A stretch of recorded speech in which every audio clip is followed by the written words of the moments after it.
So, hey everyone, happy Friday. Going to officially roll the intro in just a little bit, but in the meantime, hi, how is the sound? I had complaints about the sound last time because my microphone just does weird things sometimes and it doesn't tell me it's changing. So, it's going. But, how's it going, Sal? Good. How are you? Going great. We both have our nice little bits of decor in the background. I need to finish my thing, but at least you got hijacking Bitcoin nice and proud up there. And then you got your favorite crypto in the corner there.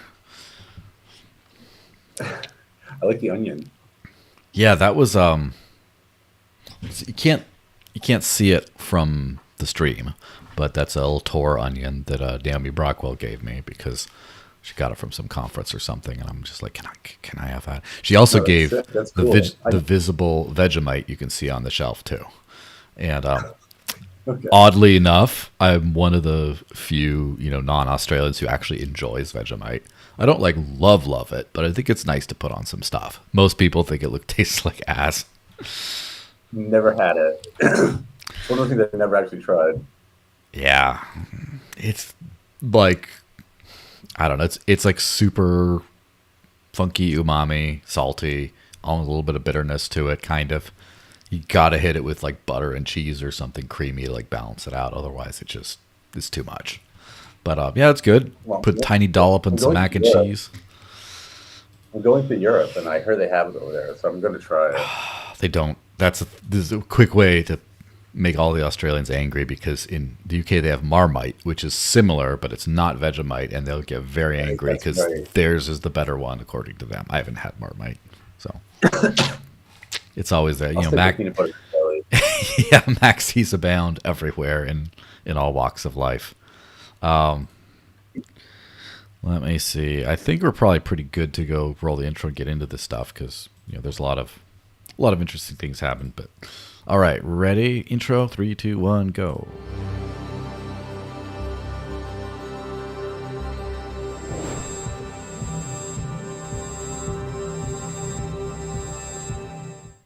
So, hey everyone, officially now, welcome to the Digital Cash Rundown. This is episode 190, which means I've been doing this for at least 190 weeks. Took a couple off because of travel or whatever, but yeah, it's been a while. I'm joined by the one and only Sally Mayweather or Sal the Agorist. How's it going, man? Excellent, my man. How are you? Long time no talk. Yeah, absolutely. It's going great. Like the merch right there. I just see the repping the Zano. I hear most people call it Zano, but is it actually Zano? Do we really I have know? no idea. I was calling it Xano, and everybody else started calling it Zano, so now I'm calling it Zano. I don't fucking know, to tell you the truth. I will ask the actual, you know, I don't know what the source of authority is, who came up with the name, but we'll find we'll get to the Um, bottom of it. I'm pretty tight with the team behind the coin, so I can ask Mm-hmm. them. But it's kind of like agorism. Mm-hmm. No one really knows. Like I just call it agorism because that's what Sam Conkin called it. But agorism is just as valid. Potato, potato. Yeah, it's kind of funny. Anyone ever ask Roger how he pronounces his last name? It's kind of funny because everyone calls him Roger Ver. It is Roger Veer, but when you asked about it, he says, well, it's Roger Veer, but people say Ver for so long that I start to introduce myself as a Ver now.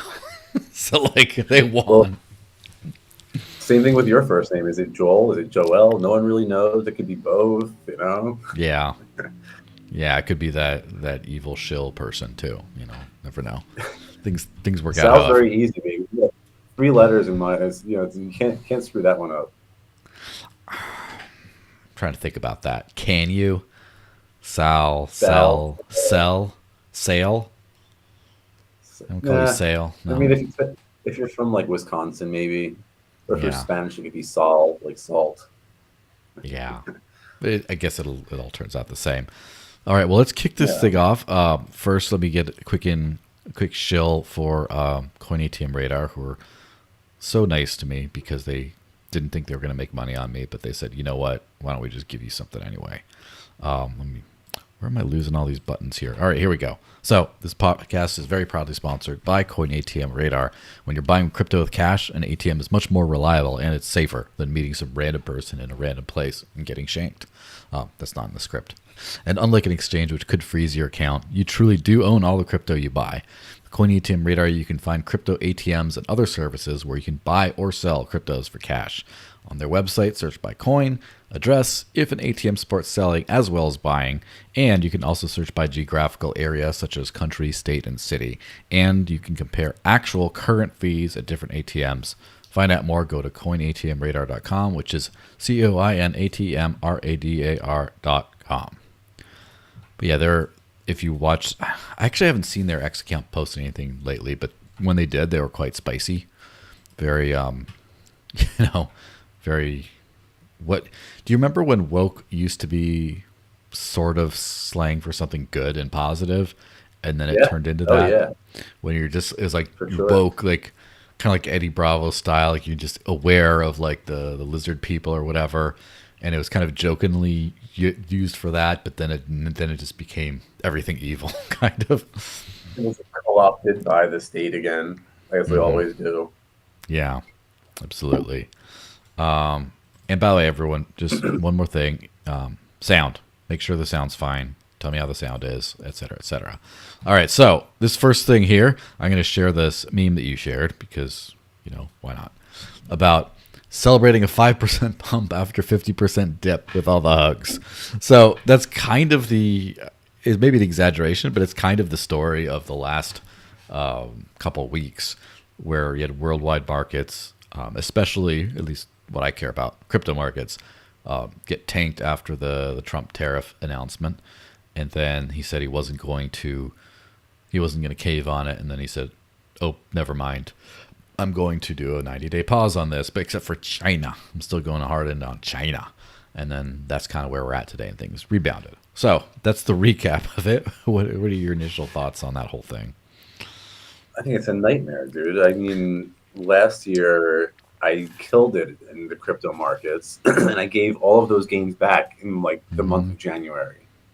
Like, if you notice, like when Eric Trump told everybody to go buy Ethereum, like the price since that date is down like dramatically.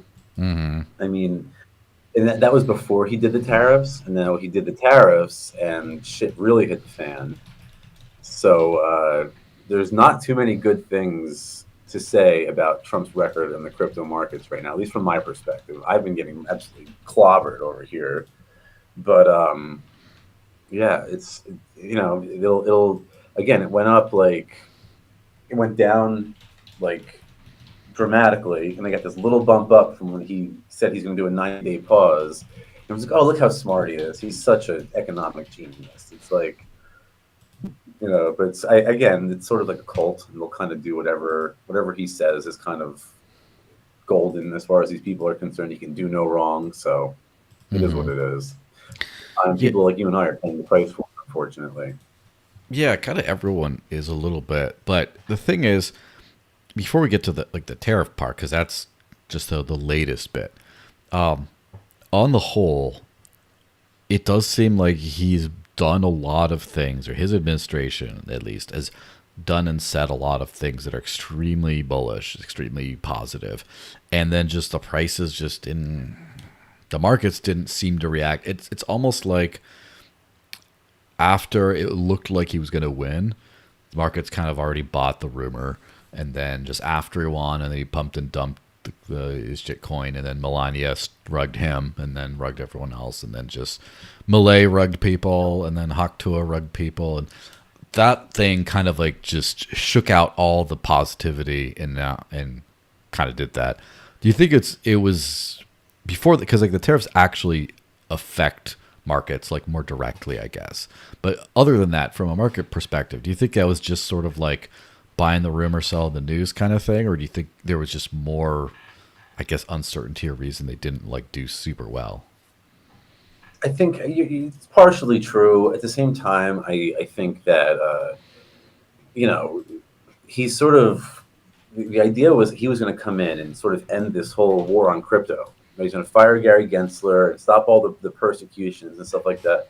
And really, like, he cleared the Hawk Tuah girl for rug pulling everybody, but all the important stuff, like freeing Roger Ver and Ian Freeman, like all that stuff is still going on. So it's like when it comes down to like the really important shit, he really hasn't made that many moves, but he's like done a lot of superficial stuff. He said good things. We're gonna do this strategic reserve fund with Dogecoin or Cardano or what have you. But Roger and the Crypto Six, they can still rot in jail. We're still going to enforce all those regulations about money transmitter licenses and all that nonsense. So like, I don't know. I'm sort of skeptical. I hope he does come around, but and you're right. He has made some good moves. Like uh, they've removed the sanctions on Tornado Cash, and Virgil Griffith was just released, and um, the BitNext guys. And so like there are some good stuff happening, and I'm not saying there's not, but in order for the markets to take him seriously, he has to, jump into the water instead of just dipping his toes in. Yeah, and that's the thing I think is kind of interesting in this whole thing is he like as far as like a regular, it kind of feeds into a lot like the state of the unfortunate crypto markets the way they are today because in terms of everything that should matter, I think this has been a massively bullish year, especially compared to how bearish it was, right? Where in terms, so when I got into crypto 12 or so years ago, whatever it was, I kind of, it was still in the, Satoshi wasn't that far out of the rearview mirror. This whole like anonymous person with no kind of pre-mine or any kind of thing, just like, you know, basically someone who acting like they expect to be thrown in prison if they're caught for this, right? That whole vibe was just what I thought this was about. And then I kind of came into it like I got my first Bitcoin about 2 months before the Silk Road got ended. And so it was like right around that time, like that was kind of like my heritage in this thing. And for years, everyone was sort of waiting for the crackdown. And I kind of feel like the crackdown, obviously there was some behind the scenes things that did happen, but on the whole, a crackdown sort of never came to where we thought it would, right? As in people just were doing crypto stuff and no one was doing anything about it. And then it wasn't until the last couple of years, like the Biden administration, where stuff started, where you saw actual crackdowns. You saw like the SEC going and smashing people up. And then obviously like the arrests are always hard to pinpoint because like you had Mark Hopkins, Dr. Bitcoin got thrown in prison for P2P selling Bitcoin kind of early days. Then Ian Freeman and some other people. There's like targeted very specific ones of these, but like I don't feel like it was like everyone. It was for the most part people were fine, and just once in a while you had these things happen. So first of all, do you think that it was actually kind of relatively tame before Biden? No, I mean, remember Charlie Shrem? Yeah. He got locked up for the same shit that Ian Freeman was doing, like 100 years ago, very early on. I mean, you remember, dude, when I started buying Bitcoin, there was no KYC. Like Hmm. back in the day, there was you can go on Coinbase and just like upload your debit card and you're just buying crypto left and right. There was no such thing as KYC in the crypto markets. The IRS's position was that it wasn't even real money. And Hmm. now their position is, oh, we want, like Hmm. 60% or whatever it is on capital gains. So it's look, here's the thing. It would be absurd for people like us to expect the banking cartel to just voluntarily give up their monopoly on the issuance of currency. Like that's absurd. If you or I had a monopoly on money printing, we wouldn't give it up peacefully either. So like, it's crazy to think that they're going to give it up without a fight, and the fight comes in the form of everything from Charlie Shrem up to Roger Ver and Ian Freeman and whatever they're going to do tomorrow. So they're going to try to stop it, but at the end of the day, I think that the market always wins, and decentralization will win the day. So it's kind of like they're swimming against the current. So I wouldn't say that it was like tame before Biden, but he definitely ramped it up. And Gary Gensler, I think that was kind of his role in the Biden administration, was to be like the bulldog against crypto. Even Hmm. though he said he was very pro crypto, of course he Hmm. turned out to be the opposite. So Yeah.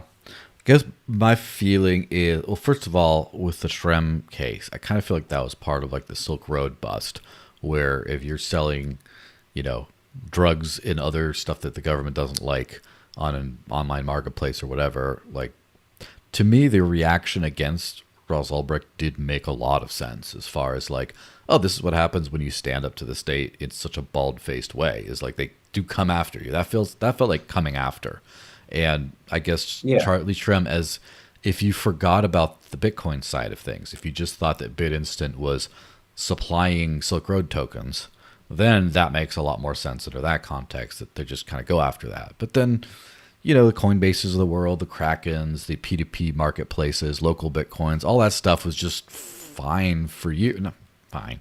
It was okay for years with a few key kind of targets like Mark Hopkins, for example, to try to like shake Right. out, to try to scare everyone, but not like shut it down entirely with. But which that I kind of feel like the Biden administration reaction was kind of what I expected all along. Like I expected that level of resistance from the beginning. And I kind of feel like they just couldn't get their shit together for years. And then finally, like, all right, it was getting out of hand. We got to do something. Well, you know, like a lot of those platforms were regulated internally. Like I remember, like I was trading on a lot of those P2P platforms, and there would be like some scam artist hop in, and they would be like, "All right, Sal, you know, you can't use Cash App anymore." You know what I mean? Like, so like they would sort of internally regulate themselves, which I thought was better than having the state come after people. But you know, again, like the war on crypto was always inevitable. It was always guaranteed to happen, and now we're like in the midst of battle, and everyone's sort of bewildered. But like you know, we knew this was coming, so it's like it should be no surprise to us. We're prepared. We have tools to fight back. We have you know the privacy coins and the encryption and stuff like that. We're ready. So let's go. Let's do it. This is how we win. We're not going to beat these banksters at the you know in Congress. We're not going to beat them at the Supreme Court's bench. We can't rush the Federal Reserve building, right? So it's like the only way we can make this happen is to make them obsolete, and this is the way we do it. It's not pleasant. It's not pretty. There's going to be ups and downs in the market. We're going to get cleaned out every few years, but we'll be back, and that's just the way this is going to go. Look, it's risky from our perspective of being in the crypto space, but what's more risky is to do nothing. I think so, yeah, for sure. And what I positively hoped, you know, my position on politics is it sucks. And, you know, usually the worst, you just got different degrees of bad things happening. And Right. if I had hope for this administration, I would hope that some things would get better and not everything, not even most things, but a couple things would get better. And from the crypto side of things, considering the that Ross Ulbricht got released, which I honestly did not, even though he promised it very specifically, explicitly, I didn't expect. I was like 50-50 if it would happen. Same. So he got out. That's awesome. All the SEC cases got like called off. That's awesome. Gary Gensler got fired. And there's so in a weird thing, the Phoenix wallet, which is one of the Lightning wallets that stopped servicing U.S. customers, they're like, as of this week, they're like back now. Like a bunch of people are coming, feeling like it's safe to do business in the U.S. again. They're not going to get arrested or whatever. That stuff is awesome. Now, like the Tornado Cash sanctions ending, that's also awesome. I know some people were considering leaving the country over that, just they're too scared. And I thought I was worried for myself for a little while just because you never know. And now I kind of feel like I'm fine. So that's good. I'm not going anywhere. Like, But so are they going to start persecuting people for using Thorchain swaps and decentralized exchanges? You know what I mean? So it's like, where does it end? If they're going to go after all those people, you know, like Tornado Cash. Like, where does that end? You know what I mean? So they can't arrest everybody. yeah, it's so I kind of, you know, made a post about that a few days ago, a week ago, basically just saying about how like how almost everything's gone away as far as like the big problems, except we're still waiting on Roger Ver and the Tornado Cash folks and Ian and some others to get out. But it's a good start. But now then Yes. that kind of circles back then to the tariffs though, because doing so well. It was I was going to get. I still wasn't tired of winning. Now I'm starting to get a little tired because like things were going well, and now it's just like, God damn it, dude. you know. It's almost like when the state reacts to crypto's success, it's almost like people take that as a good sign because it means that we're doing well. Mm-hmm. Again, like, dude, the last year of Biden's term, I crushed it. I really did. In the crypto markets, I did very well. Zano was one of the top performing coins, which was one of my top assets, and we murdered it. And as soon as Trump got in, everything went downhill since then. So it's almost like, the state capitulating is not necessarily like it's almost good to see them struggle. Like people, like it's almost good for the markets to see the state like not doing that well because it means that the private market is doing well. Yeah, that's kind of an interesting point about like the hedge element. Like you kind of feel like if crypto's still there, it's still kicking, then that means, and it's being smashed, that means it's valuable.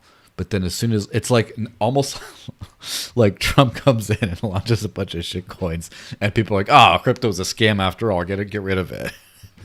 Exactly. Yeah. Like, oh, they're not afraid of it anymore, so there's nothing to worry about. Yeah, it's just it's a weird kind of position. It's a weird situation. Like for me, this is the most bullish I've been on crypto. I always knew it was going to work out, but like now I'm just like, oh great, we can like accelerate and get lots of people on board before CBDCs really start taking hold. This is great, and I don't know. Yeah, that's the hope. Because that is the next sort of leg in the war on crypto. Because Mm-hmm. again, that's what scares me. Like the fact that they're being nice to the crypto community. I'm like, hold on. What are you guys really up to here? And I would not be surprised if they try some like, blockchain based stable coin backdoor CBDC kind of operation. You know what I mean? So that wouldn't surprise me one bit. Yeah, and I think that the reason why everyone voted for Trump is, or everyone who did, I should say, is because he did fundamentally represent a reset of the system, even though he didn't. And now the cynical but accurate take is that he's the new system. It's just the system is the system is the system. But in the past, like especially in the post-Soviet era, there's this entire like kind of like global uniparty type system where like all the world leaders are sort of in conjunction. All the free trade agreements are structured in ways such as that allow, for example, countries like China to still make money from imports and stuff, but like not actually get their own imports in, and like these weird ways that only benefit big companies and things like that. This whole like weird structure where like the banking system is like a global cartel doing all this stuff, and it kind of feels like when Trump got in this time, not the last time. Last time was like people were trying to figure out what happened, but this time it feels like he came in with his new set of backers and special interests and just said like, all right, I don't care about any of the other stuff.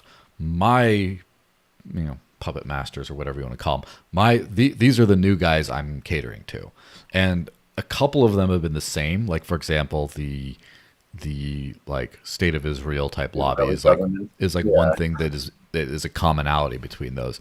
But like the crypto bros who like all very publicly gave him millions to his campaign and got him to the thing. He just like, all right, I guess I owe you guys some shit. We're gonna free this Ross guy, and then we're going to fire Gensler and just like do a few other things, and then I think he feels like his work is done at this point. Like he satisfied all the crypto bros, and like they were asking about the strategic reserve nonsense, and he was just like, I'm gonna do this, and he's just like, I got an idea. We're gonna call the Bitcoin we already have a strategic reserve and be done with it. Bye. And he's on to other shit. Now he's on to his trade war with China. He's like, goodbye. Our play date is over. Yeah, no, 100%. I don't know. It's in his first term. Do you remember he had that tweet in his first term where it was like, I do not think Bitcoin and other cryptocurrencies are real money and blah blah blah blah blah. That's because, like, as a nationalist, you have to be interested in, you have to protect the value of the dollar, of the national currency. Mm-hmm. And that's why,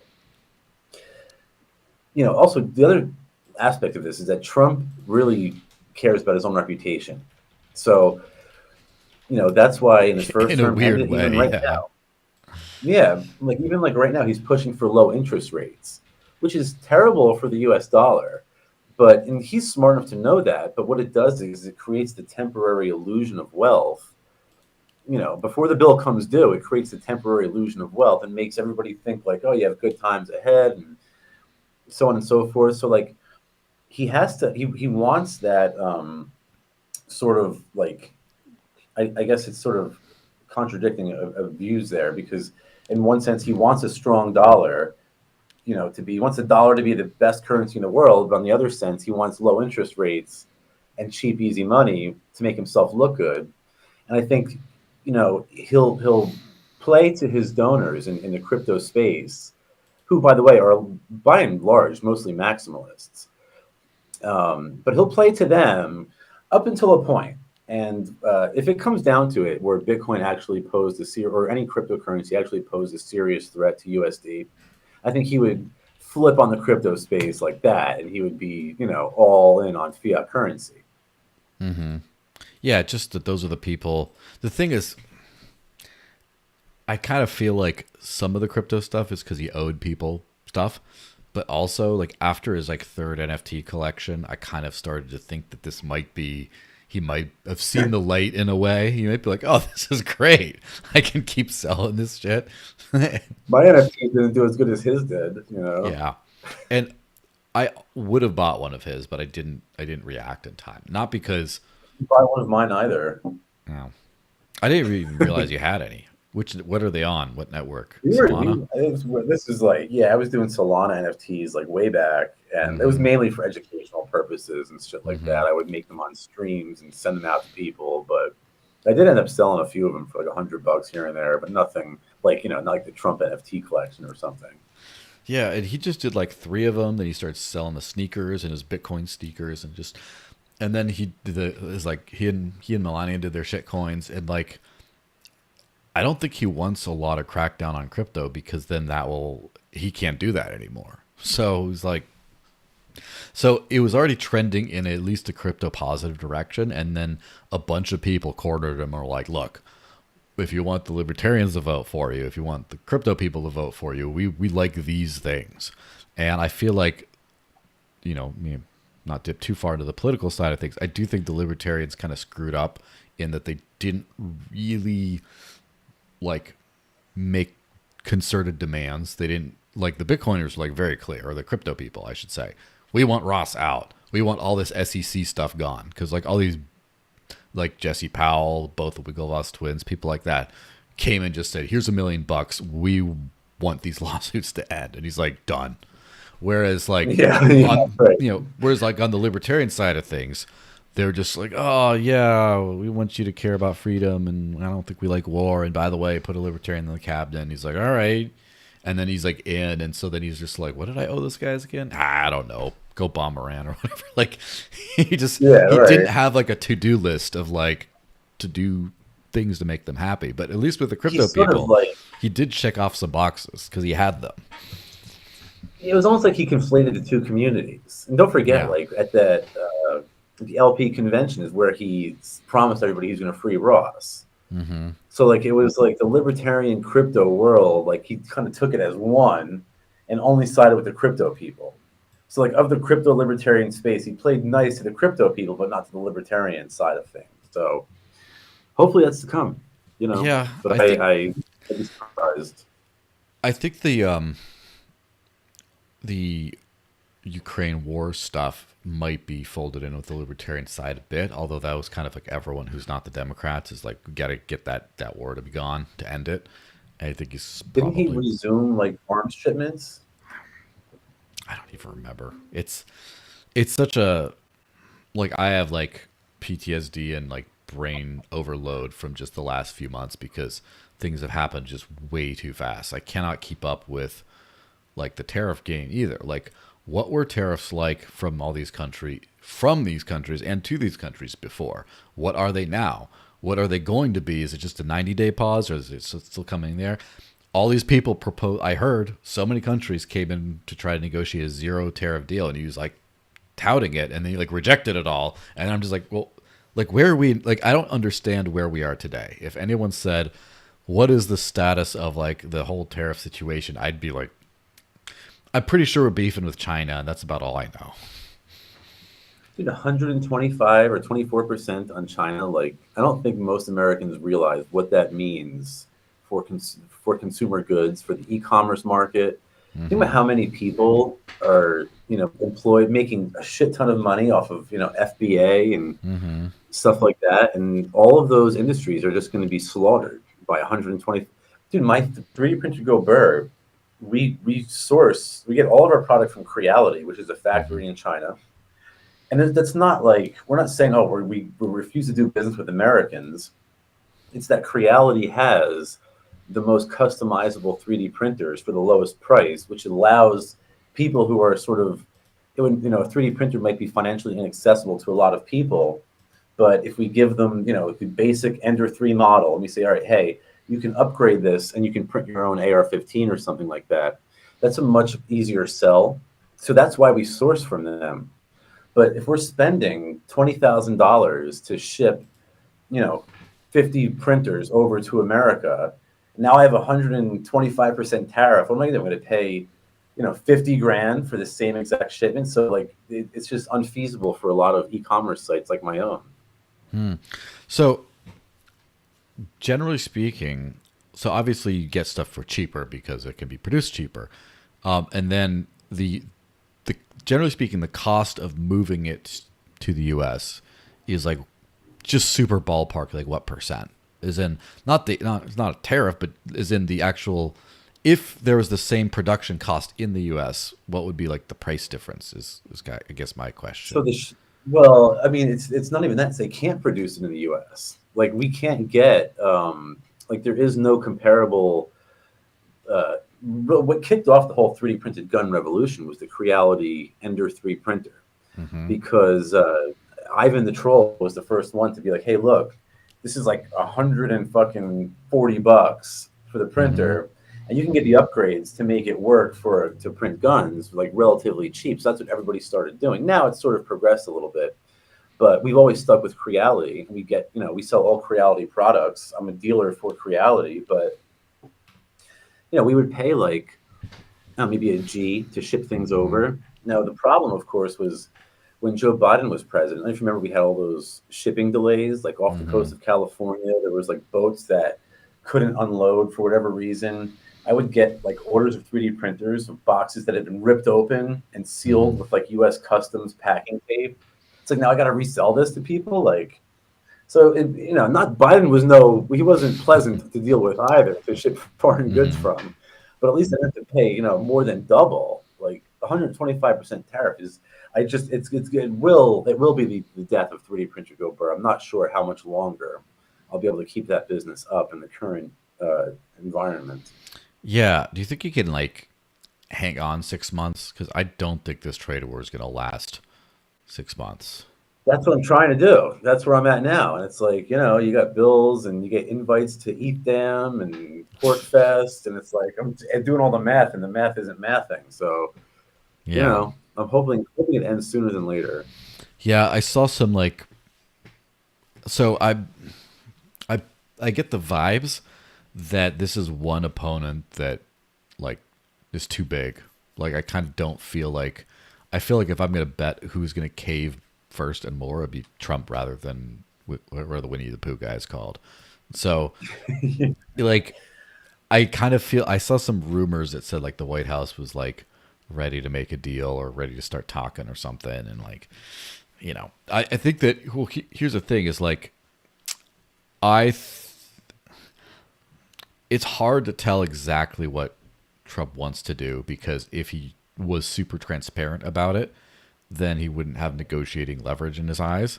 So obviously, these levels of tariffs are not something he just thinks should be permanently. He's trying to get what he calls a better deal or something, and he's not going to get what he wants, but whatever. I don't think. I think that'll be over soon. Now, my speculation is he's going to get enough to save face, but it's not going to be like he's not going to crack the China nut, so to speak. Now, what I wonder is if that happens, does that mean he's going to work harder to get better deals or whatever out of the rest of the weaker countries? So you can say, look, and you can kind of pat it all. Be like, I lost this battle, but look at all these ones I won. Who knows? It's just the whole. I honestly think a lot of it is just retarded nationalism. I think he just wants, oh, we gotta beat China. Like there was no animosity between America and China before Donald Trump created it, right? That wasn't a political issue in America until he made it one, and that was sort of became part of his narrative. So now he's kind of stuck in a position where he has to kind of show a W here. The trouble is, if you look at like a map of the world's largest trading partners from the year 2000, it's almost all America. America is the largest trading partner for the vast majority of countries on Earth. Today, that map is all Chinese. Like China is the number one trading partner for most of these countries. Neither us nor China are extremely dependent on foreign imports, which means that we can both sort of play this game much longer than like, an island nation. Or something like, yeah, right, exactly. So, I don't expect China to sort of fold. I think that the pressure on Trump is a lot heavier than it is on, the CCP, who really aren't beholden to public opinion in any meaningful way. So I think you're probably right. Now, the only thing that gives me, like, I just want it all to be over with, but the only thing that kind of makes you feel like a filthy statist for even thinking of this is if he loses the tariff wars too hard or at all really, or if he doesn't get some progress in what he wants, then we might never see the IRS and the income tax go away, which I was also like not super bullish on to begin with, to be honest. It was kind of like, it was like a freeing Ross, but like less optimistic. But it's still the fact that it was on the table and being talked about was just like, can we please? I mean, you're not wrong, but here's the thing, and it's like I wrote about this in my second book, The American Experiment. One of the themes throughout the book was the effect that tariffs had on the growth of government.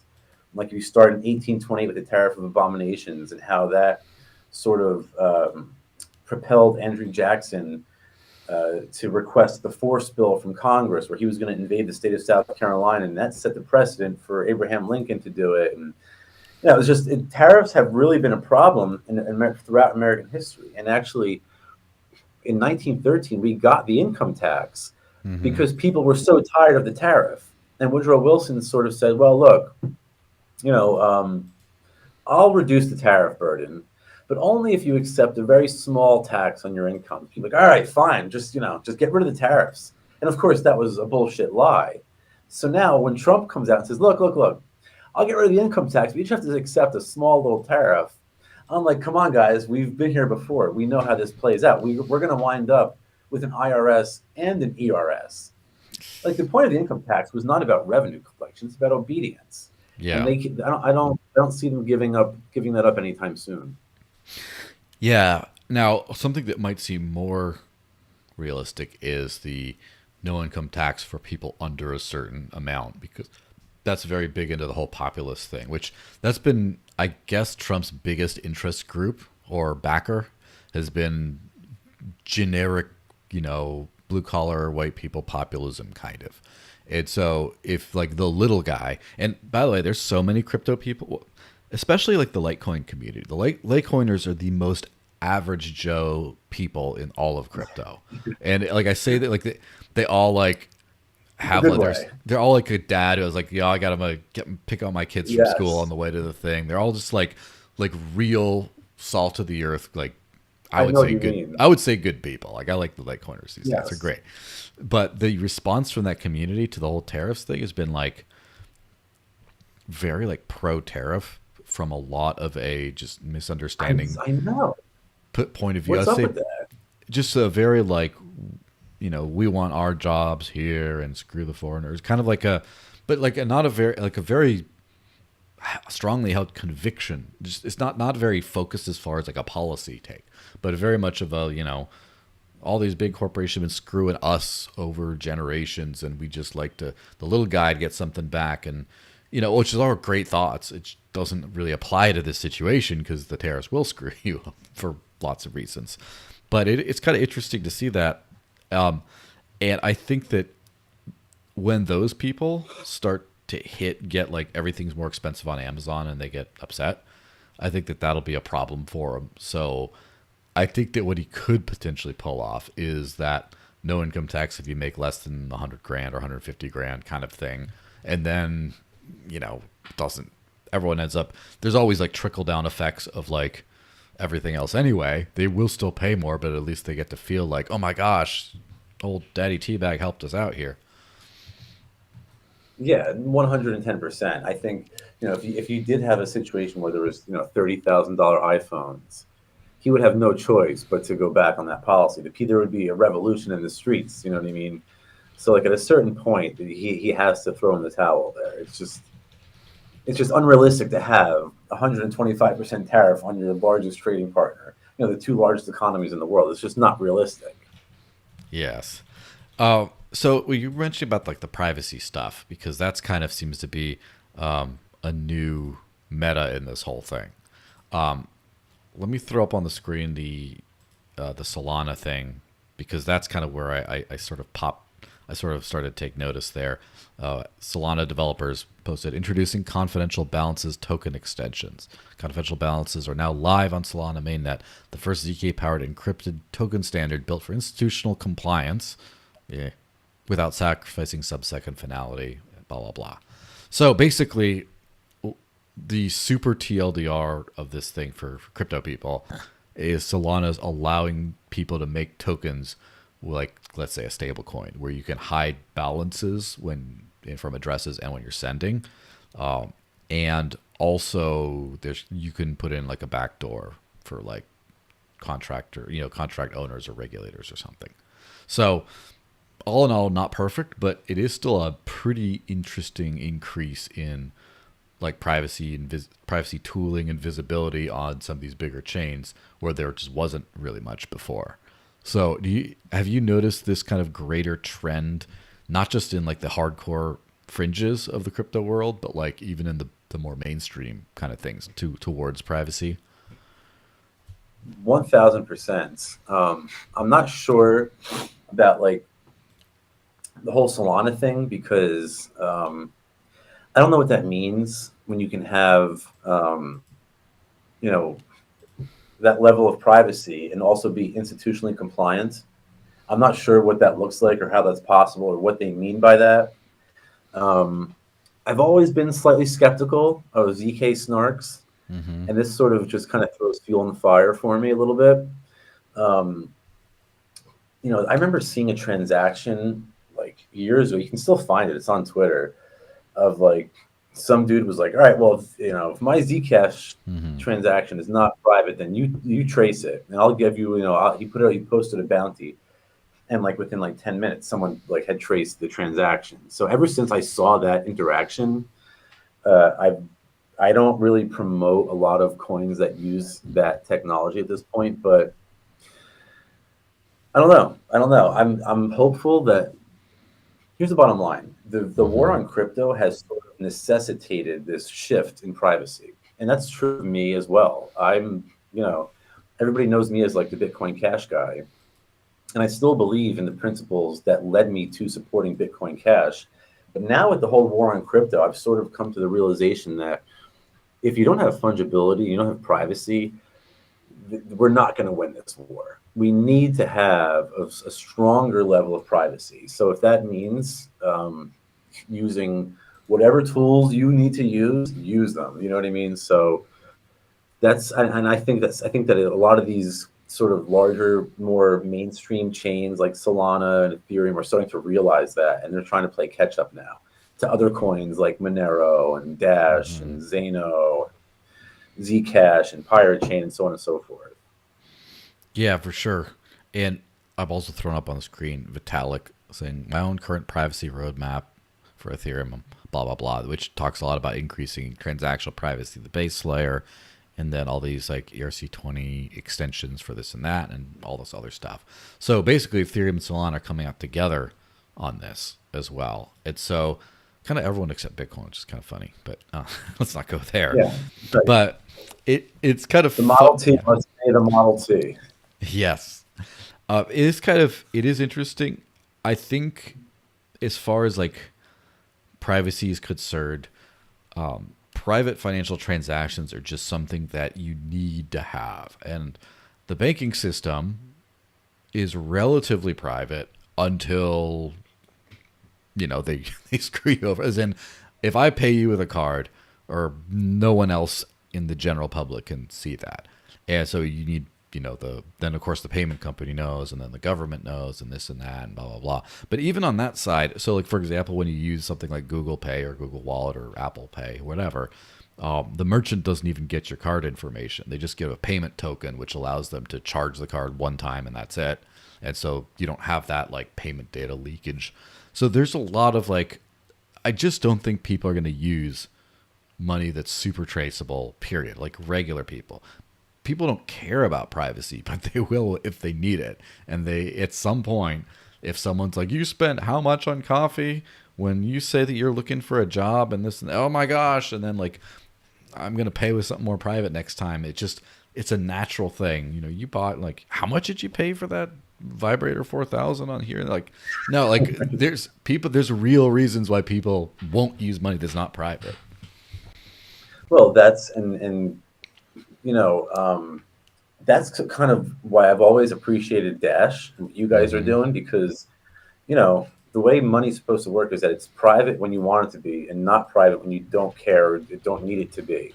And it's very similar to the way Dash operates, which I appreciate. I do think that you're going to start to see privacy sort of baked in as a default now, because because of the war on crypto. They've come after so many people that everyone's like, I don't want anybody to know what I'm doing now. And that's why I'm so excited about Zano, because it's sort of like an all-in-one coin, but with privacy. So you can basically tokenize any asset with this confidential layer, and you can trade it on the Zano blockchain. That includes pseudonymous coins, real-world assets. Like it also has like a marketplace API with like privacy like considerations built in. So that's the kind of philosophy I think that we need to have. And I think it's the kind of approach we're going to see the crypto community start to take in the near future. From now on, like not that I'm like a day trader or something like that, but my crypto portfolio will be focused almost entirely on coins that take that into consideration from now on.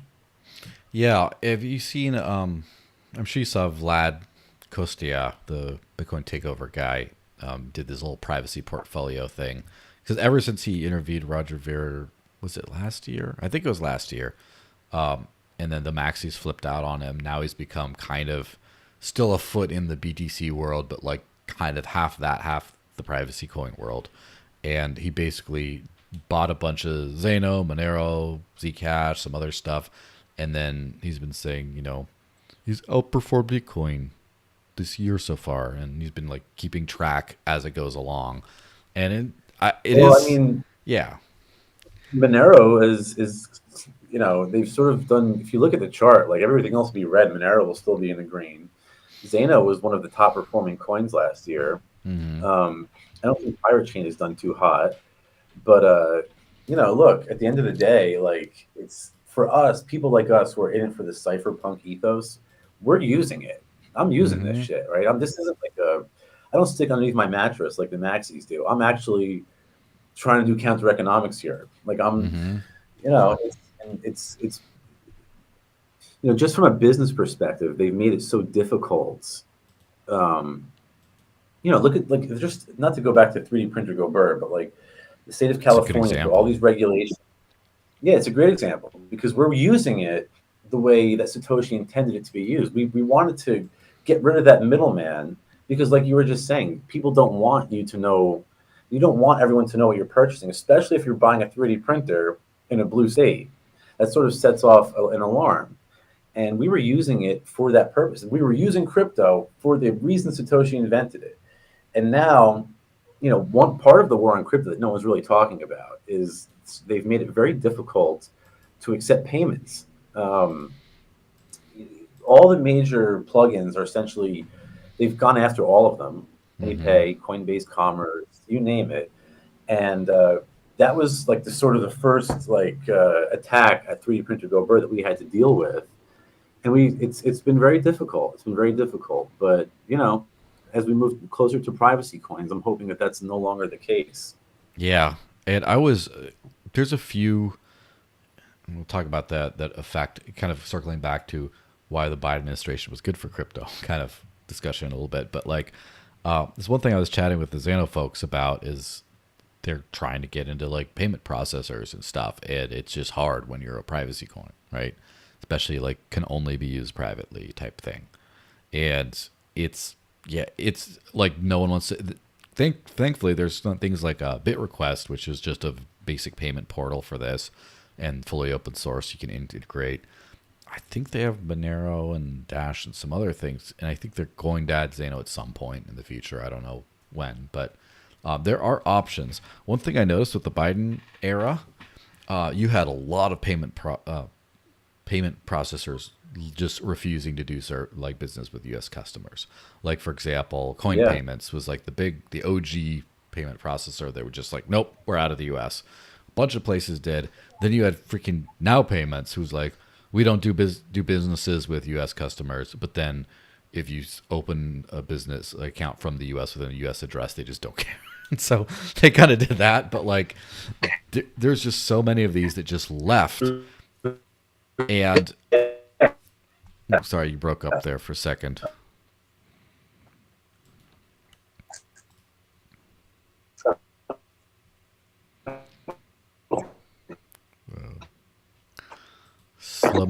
Slow McGee over here.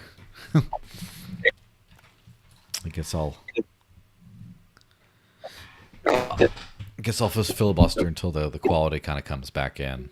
But yeah, basically,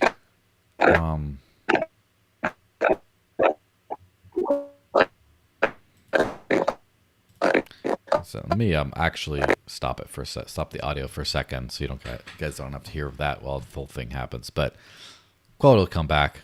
I think he was actually about to say something really important, and then the state censored him. This is the stuff they don't want you to know.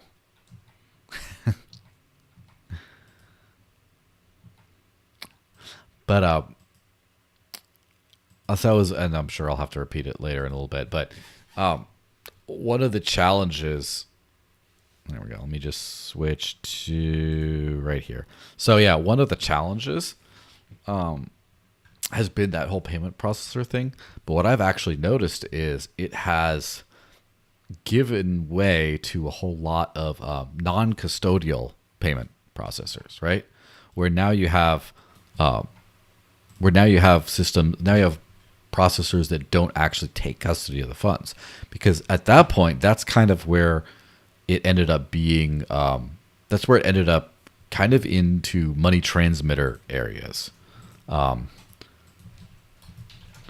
Yeah, he's restarting his laptop. He'll be back. But that's where it ended up being in like money transmitter type areas, where then there's kind of that that angle for regulators to say, hey, you can't do this. We're going to shut you down. You get this license, and you got to KYC that, and blah, blah, blah, all this other kind of stuff.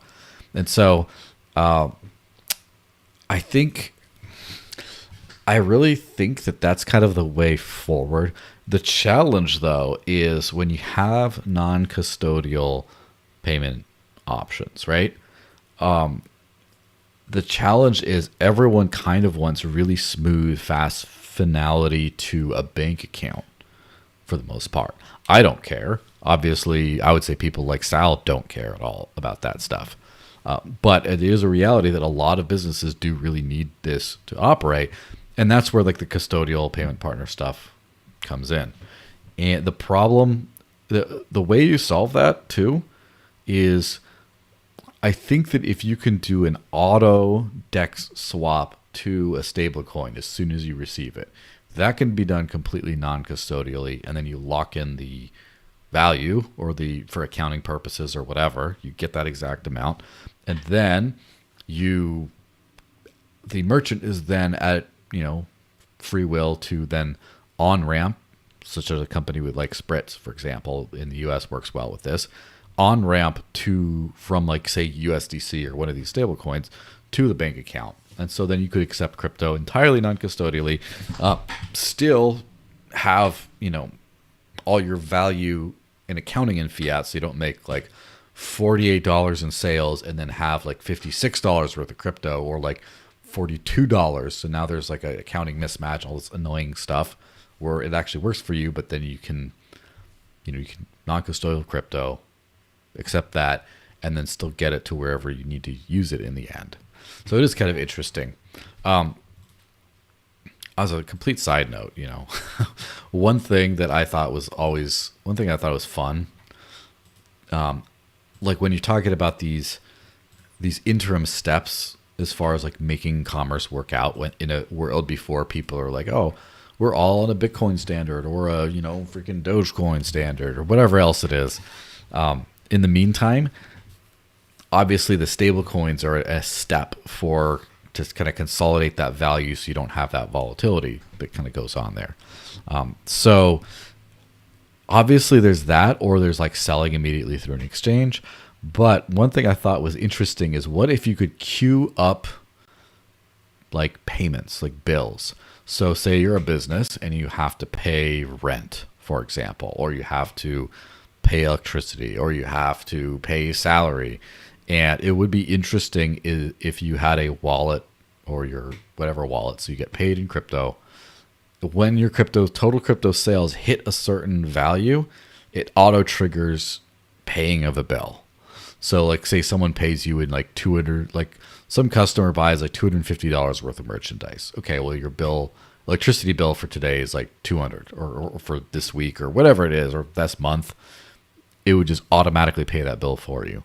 So you're kind of paying as you go along. So then anything you have on top of that, your expenses are already taken care of. And that's that. You can afford to have some more volatility with that, where you're like, income versus expenses, and it just pays in.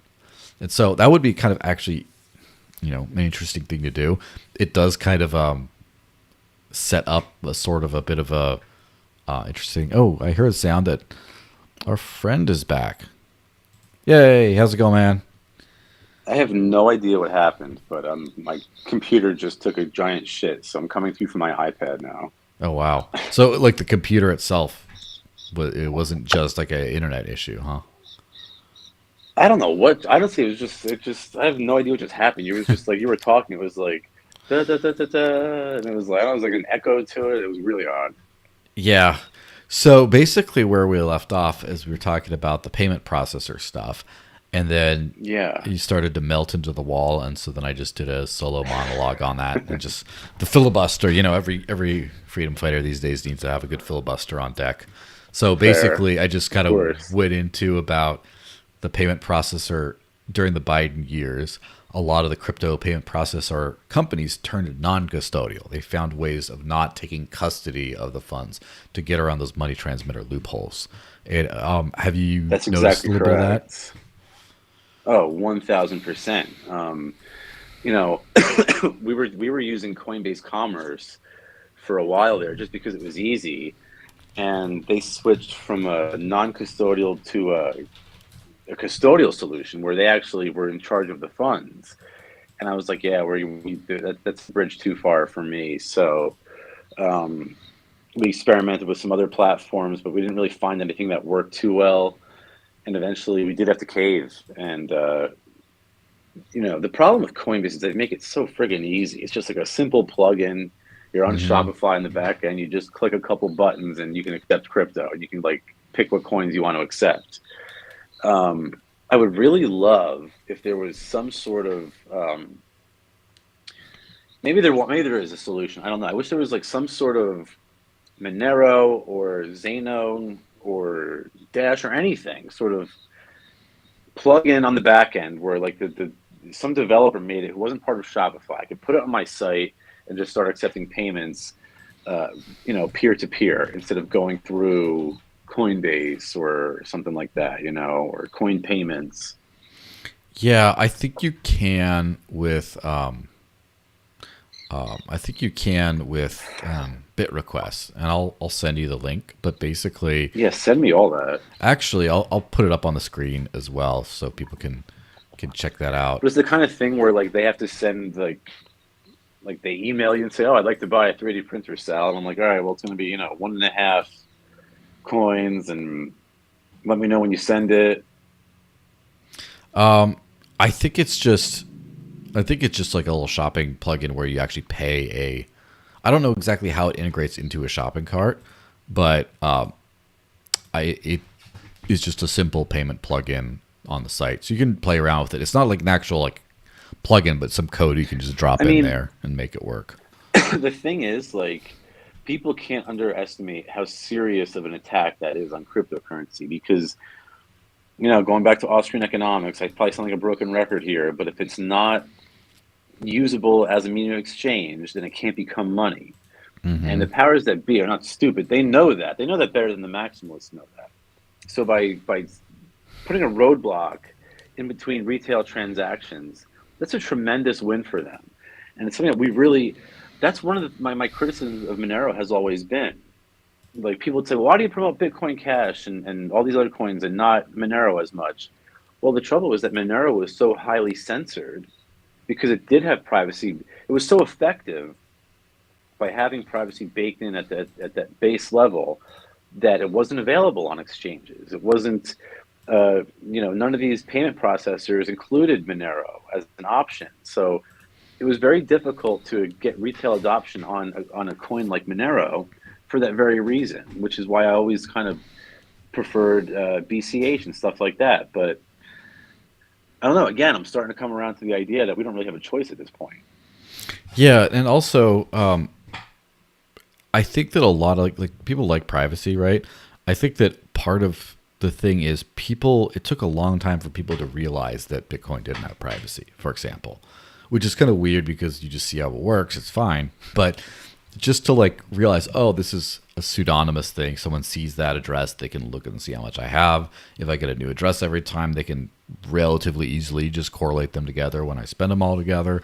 And then now with AI tools, it's just like blockchain analytics is like a piece of cake where you can just correlate all kinds of stuff. And so I think it took a while for that to sort of happen. Also, like, I think that, when people start doing NFT degen nonsense or whatever on Ethereum, they get their one address and they're just fine. But then they haven't gotten the payback of like someone clicks on their address when they sold the NFT and are like, oh, I see this entire NFT collection. He's got a bunch of these Bored Apes back when they were worth more than crap, right? And then he's also got like 107 grand worth of Ethereum at this address. He's got this other stuff.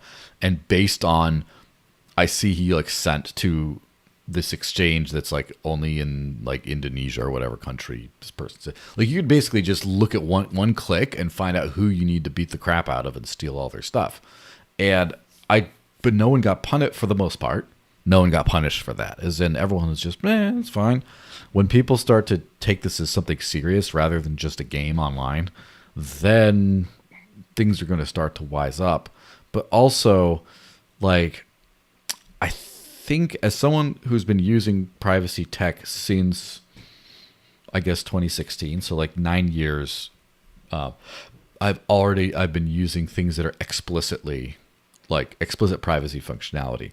The user experience of that has gotten, it's okay today, but it was horrendous back in the day. Like I remember someone who bought, so first of all, Monero didn't even have any graphical user interface wallet at all until years. Like everyone just command lining it for many years. So no one's going to use that. And then I remember they didn't get their first integration into a mobile wallet, like an actual mainstream-ish mobile wallet, until like 2018 or 19 or something like that. Like it wasn't even anywhere near that. And I remember the first, a friend of mine made a purchase using Zcash shielded transactions, use it back with the Sprout pool, like their first shielded thing back in like 2016 or something, 2017, maybe 2018, somewhere around there.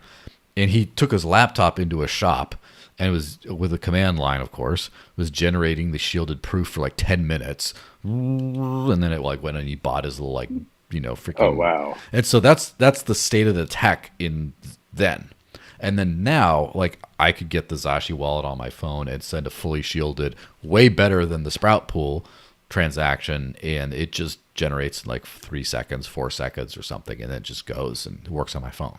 So like the tech for privacy coins was trash back in the day from a user experience. So like I don't like blame I don't think it was Monero's privacy on its. It was the result of its privacy that kept it from being massively adopted in the earlier days. I think it's just that the people would have used it, but they're just like, I don't know how to use a command line wallet. Sorry. Yeah, well, no, you're right. And also, like you said earlier, like myself included, we sort of overestimated the privacy aspects of a pseudonymous chain like Bitcoin. Like if you remember, like on the Silk Road, a lot of that was Bitcoin. Mm-hmm. Right, and a lot of those transactions, those people never got pinched for. Mm-hmm.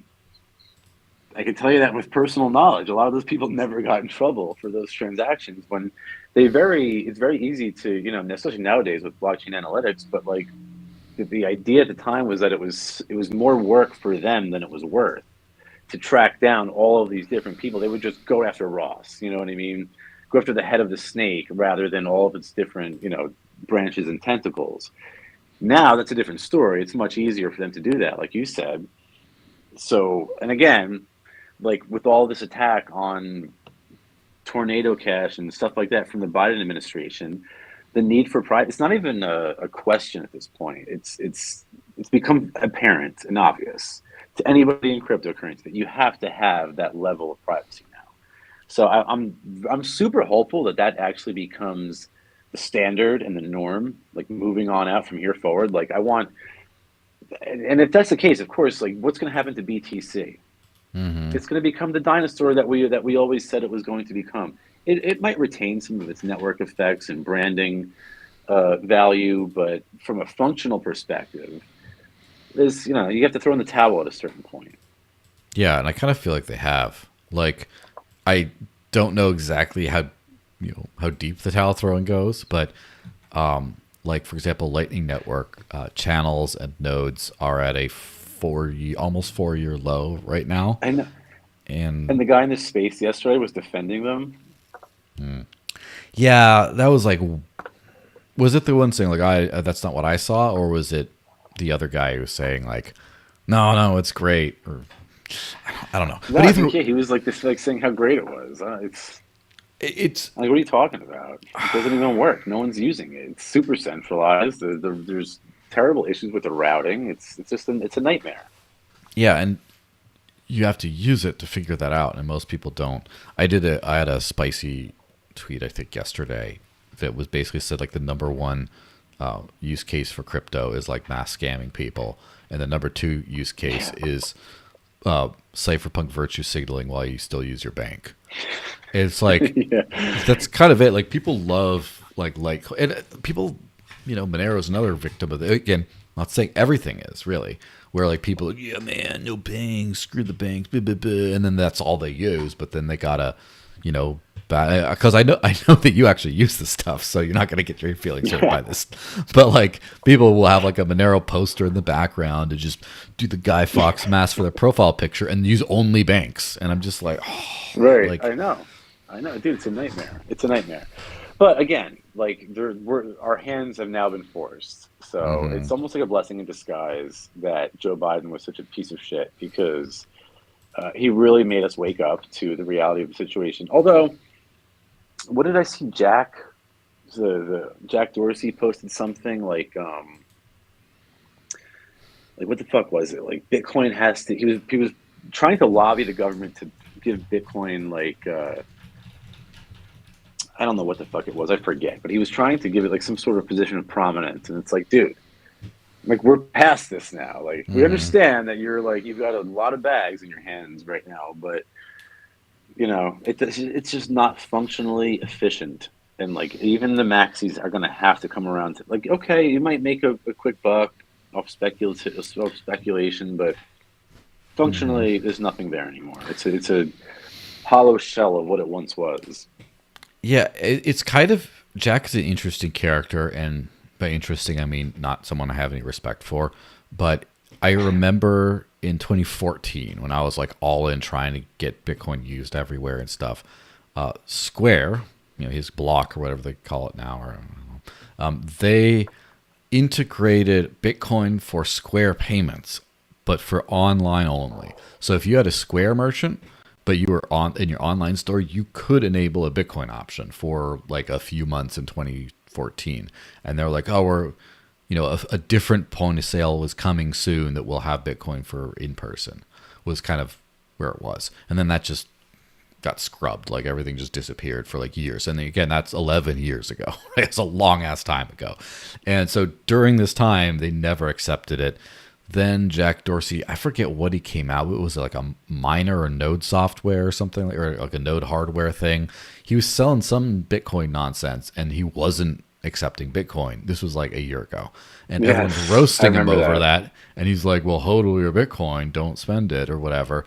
And then in the last few weeks, he's been on some interviews and stuff saying that Bitcoin's not going to survive if it's not used as a medium of exchange. It's just like, I saw that. I like, know. like I We've don't we've been disagree, saying this but for the last 7 years. but like, where the hell have you been, freaking Rick Rubin lookalike dude? Which, by the way, I love You the know what? yeah. I'm hopeful that he is actually like reading Rothbard and Mises because he does post some like Rothbard stuff every now and then. So maybe he is coming around. You know, he's rich. He's got a lot of time in his hands. Maybe he's reading What Has Government Done to Our Money? Maybe he's reading The Theory of Money and Credit or Menger's Origins of Money, and he's starting to realize, the monetary economics behind BTC is just not cut out for what we need it to do.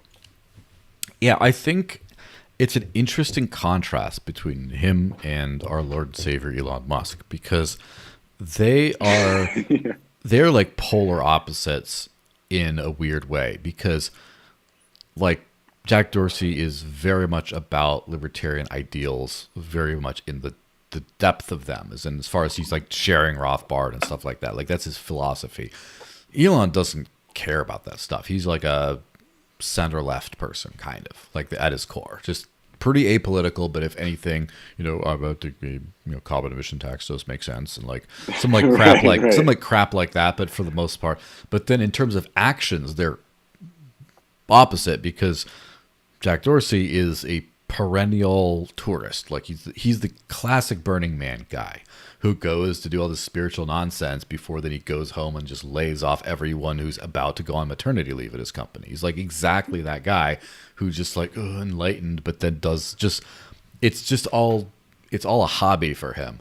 Whereas like Elon is more like he follows his value. He executes his values with some degree of courage and conviction, where he's just like, all right, well, that's too much trend stuff. Let's not do that. And he just like does something about it, like, oh, I believe in free speech, as long as it's not against the Jews or whatever it is. And then he like actually buys Twitter and changes it for a lot of people. And like, it's kind of crazy because based on the actions, you'd think that like Elon's like a Malay style libertarian folk hero almost, because of the stuff he's attacked. Too much government spending, and he goes and Doge does all that stuff.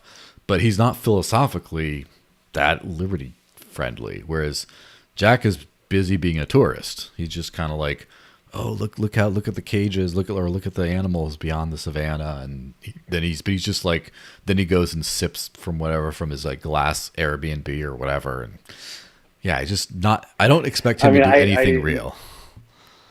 No, dude. I couldn't have said it better. I mean, you're right, because like he seems to have the philosophical basis for it, but he doesn't run any of his projects or companies like a voluntarist would.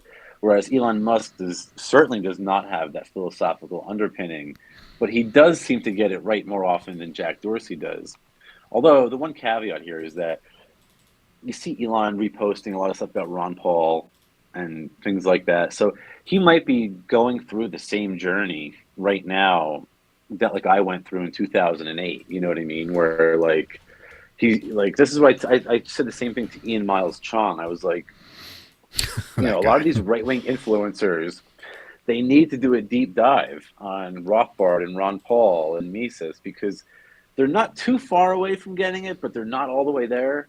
It's like if they just did the reading, they would have a better understanding of these things. So, but you're right. It's a very weird dichotomy like that. You draw an interesting comparison between the two. Yeah, and I think it's the same for a lot of people where you don't understand what's going on until it hits you in the face. And I that's one of those weird cases where Roger Ver has been like North Star the entire time. He's just been about that life. Maybe it's the going to prison early part that like did it, or maybe he's just always been about that even before that. He's just been like all the way through. I feel like a lot of other people in the space are waiting for something like that to happen before they are forced to grow principles. I mean, I'm pretty good friends with Roger, and Hmm. I his ethos comes entirely from economics. Hmm. He was like a Misesian from day one, and like before any of us knew who Mises was, and he's done all the readings. He's got like the old school, like original copies of like Man, Economy, and State and stuff. Like he's got some really cool artifacts from Austrian economics, which is how and honestly, that's kind of what I base my philosophy on as well. It's all based on Austrian economics and social sciences. It's actually a science, right? So I kind of look at it the same way, but you're right. He's sort of been like the North Star throughout all of this. He's been right for about the cypherpunk and voluntarist aspect since day one. And he was Yeah. very, that's the thing. If like you understand economics, the people who studied economics were the first ones to really grasp Bitcoin and cryptocurrency. Like I was watching Walter Block lectures. It's like I would Hmm. see Ron Paul and I'd watch the Republican debates and I would be like, the only one out of all these people who actually makes sense is the guy that I'm supposed to think is the lunatic. And I really like his economic policy. Who are his economic advisors? And I came across two names, Walter Block and Peter Schiff. So I'd go on YouTube and see who these guys are. Walter Block would be like giving a lecture on Austrian business cycle theory. I'm like, that makes so much sense. Peter Schiff would be on Fox News. Like, have you ever seen like the Peter Schiff got it right videos? Yeah, I And remember he would that. be explaining the same theories, but from a market standpoint, I'm like, oh, dude, I'm sold. So once I finally learned about Bitcoin in like 2012, 2013, I was all in. I knew it was going to work. And of course, it was the Hmm. best decision I ever made. I mean, I didn't get rich or anything, but I made a little Hmm. bit of cash, started a couple businesses, stuff like that. So I think if you learn economics, my point is in all this, it's a Hmm. long-winded way of saying that if you learn economics and the correct version of economics, you can actually understand much, much more clearly political economy and how to survive in the current climate. Yeah, which I guess explains Malay pretty well. He's not just a populist dude. He knows the econ side of things, and so therefore his decisions are a little better. Right. But also Yeah, on he's that, not doing tariffs. yeah, he's doing shit coins though. But that's a different thing. Rug pulls. Rug pull. Well, so is Trump. So is Melania. Everybody's the Hawk Tuah girl. That's what I mean. Like the Hawk Tuah girl can rug pull everybody. That's okay. But Roger Ver can't write hijacking Bitcoin. Come on. Yes, although Miss Welch is the highest profile supporter of Ross Ulbricht. I would not, because she went to the Bitcoin conference in Nashville and she was just like posing with selfies, like "free that man" and like next to like the posters, and that got so much visibility into like the public. Whereas like Ross was always like our guy, and then like some libertarians or like Thomas Massey's talking about him, but if you didn't know who he was, you didn't know. But this is the first like mainstream consciousness thing, and I think that maybe that could Right. have like reminded Trump about like, oh, okay, this is a populist thing. Sure, I'll free this guy. But Yeah. it's a little bit of a sidetrack on that. But the econ thing, it's crazy how many of the maximalists are super into the econ, but super wrong on it. Like they're very Austrian. They call themselves Crazy. Austrian. They call themselves Menger or whatever. They do all this kind of stuff, but it's weird. Dude, did you see? Have you what the fuck is the name of that book that Nick Szabo wrote?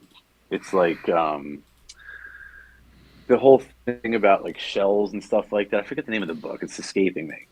But it's a complete repudiation of regression theorem.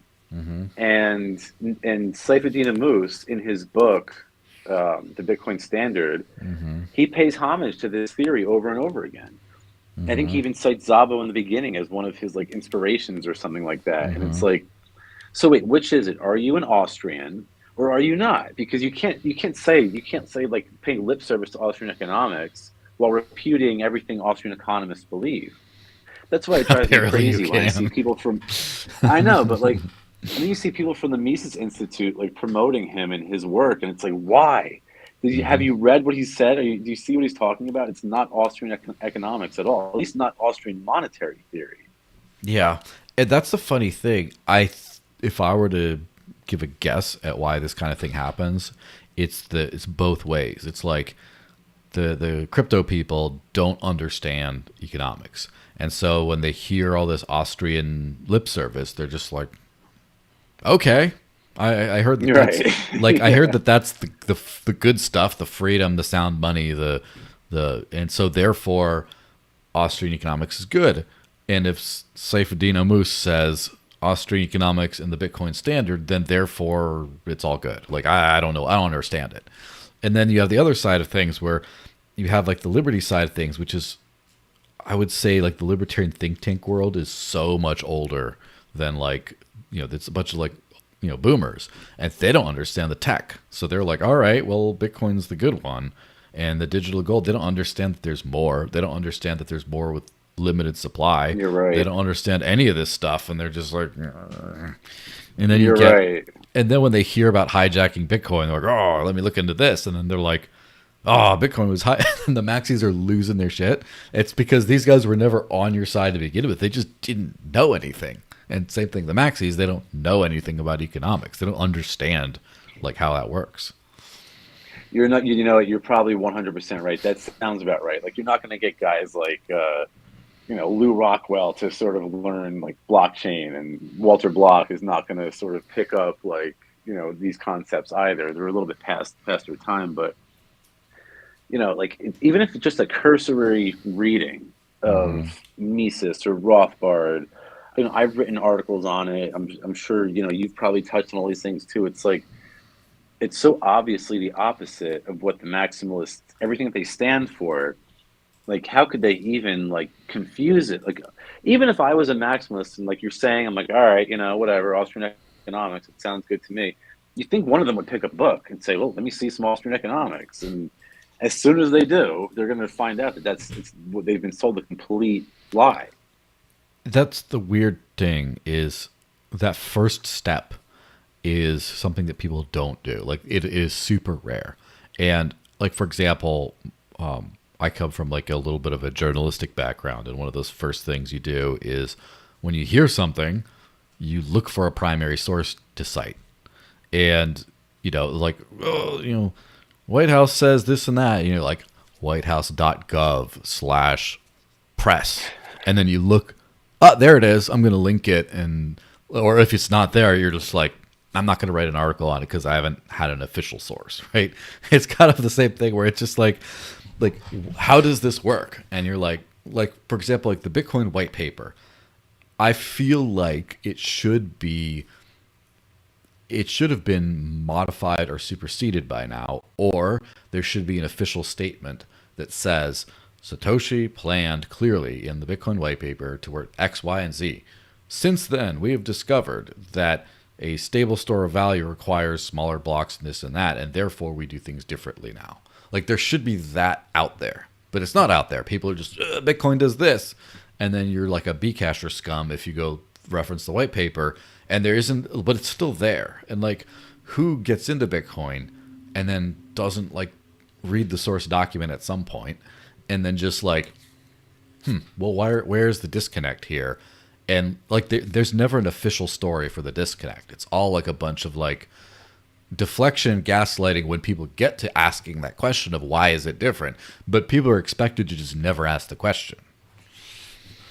You know, not to like rehash the whole drama Hijacking and Bitcoin right I back know, there. No. but like, to me, like the whole like Mises says like, and he actually in his in chapter 2 of the Theory of Money and Credit, there's a section called secondary functions where he actually mocks economists. He pokes fun at them in like a 1920s kind of way of like the economists who think that like the store of value could be the primary function of money. So it's like you think Seyfedin Ammous, who proposes as an Austrian economist, would be like, oh hey, like I can't say this shit. Like like Menger and Rothbard, they were super clear on stuff like this. So like to me, the idea that once I heard them saying, it doesn't, Bitcoin is not for poor people, right? Samson Mao and stuff like that. I'm like, okay, this is not what I signed up for. I'm out. As simple as that. Who's retaining those features that I was initially attracted to? And then of course, like, Hayek spoke about competition as a discovery procedure. And like I think that was the topic of the space yesterday. So it's like you need this sort of diverse ecosystem in order to find out what market participants want and are demanding. And without that competition, there is no way. There's only one option. How could you know what the market wants? So like a good example of this, if there was only Bitcoin, how would we know that there's a demand for privacy in crypto right now? We would all just be using this, these surveillance chains, which don't do anything from a cypherpunk perspective, except get us in trouble.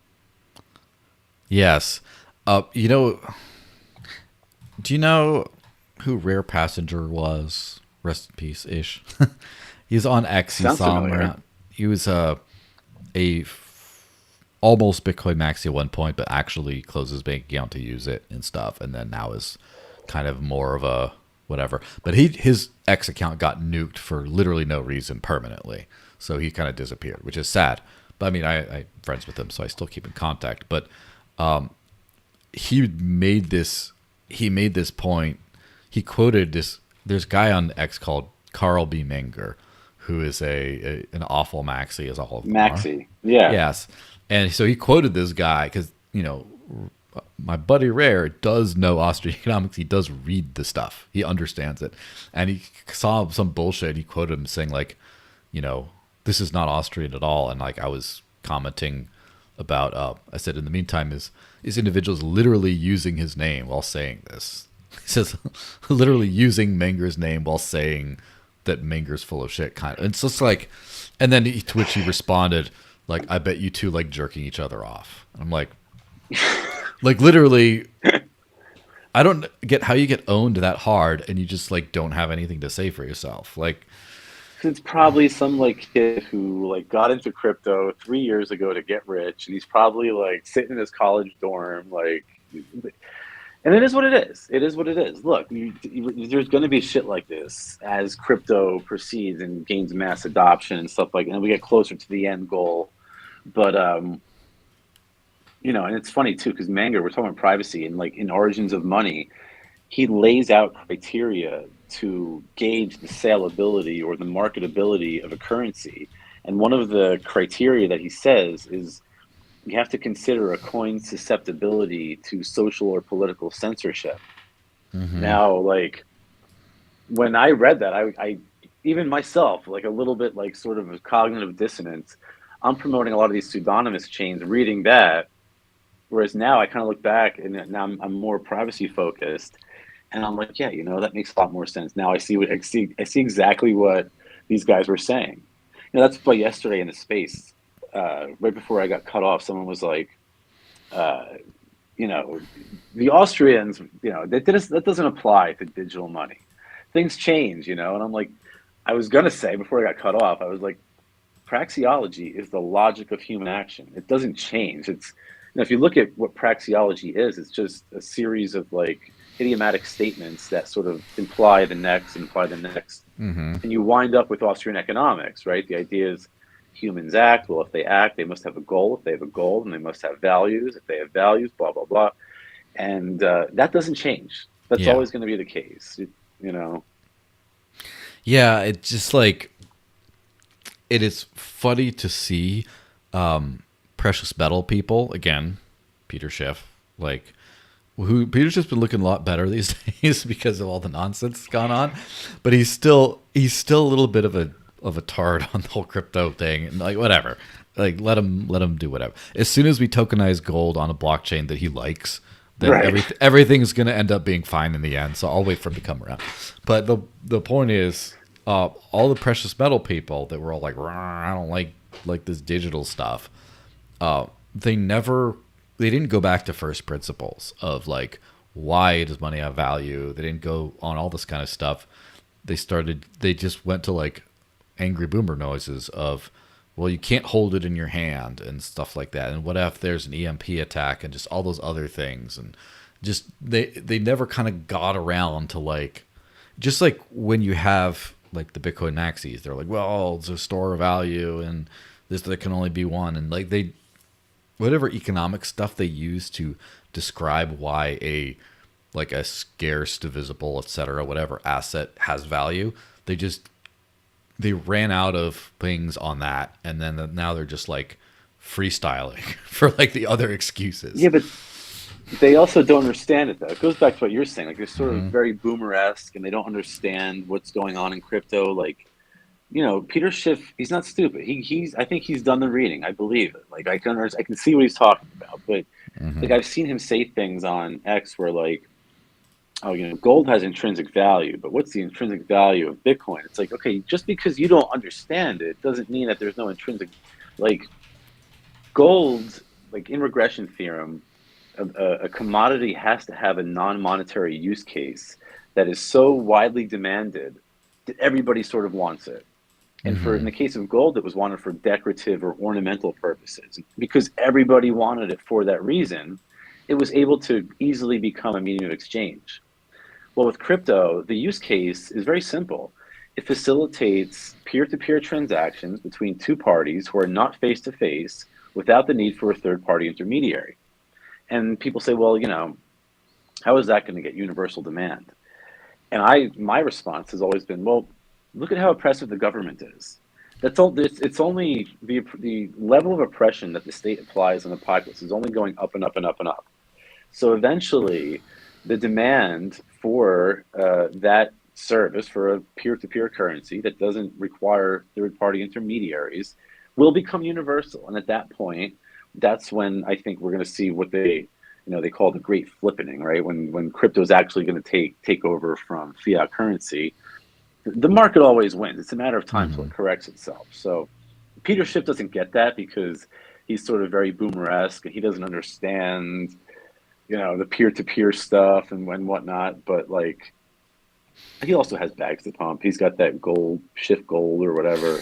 Yeah, which is why like Aaron Day is talking about some gold token that he wants to put on like Zeno or something like that. And like, if something cool like that comes out, and the thing is all like Pax Gold or Tether Gold already exist, they just as far as I know, they haven't gotten a ton of traction. If something like this did start to get traction, or if someone approached Peter Schiff to be like, yo, the payments, because he got me into crypto, Schiff, because I heard about the Schiff is like Pax is, whatever it was called, the Euro Pacific gold-backed debit card. I'm like, oh my gosh, this is amazing. I want this. And I was like trying to get it, and they couldn't get it in the U.S. Yeah, but then I have like a Mexican passport. I'm like, let me figure this out. And while I was in the process of figuring it out is when I learned about Bitcoin. I was like, oh, this is way better. But like at the time, like if you get that kind of like, if you could have a smart contract token of some kind that is backed by gold, issued by whatever it is, where you could get relatively mass adopted in for payments. Like, for example, coins like USDC are starting to become like not only universal in the crypto world, but also with some things like Stripe, for example, will take like USDC and some other things. There's a couple of stable coins, which, there are their own set of problems there, of course.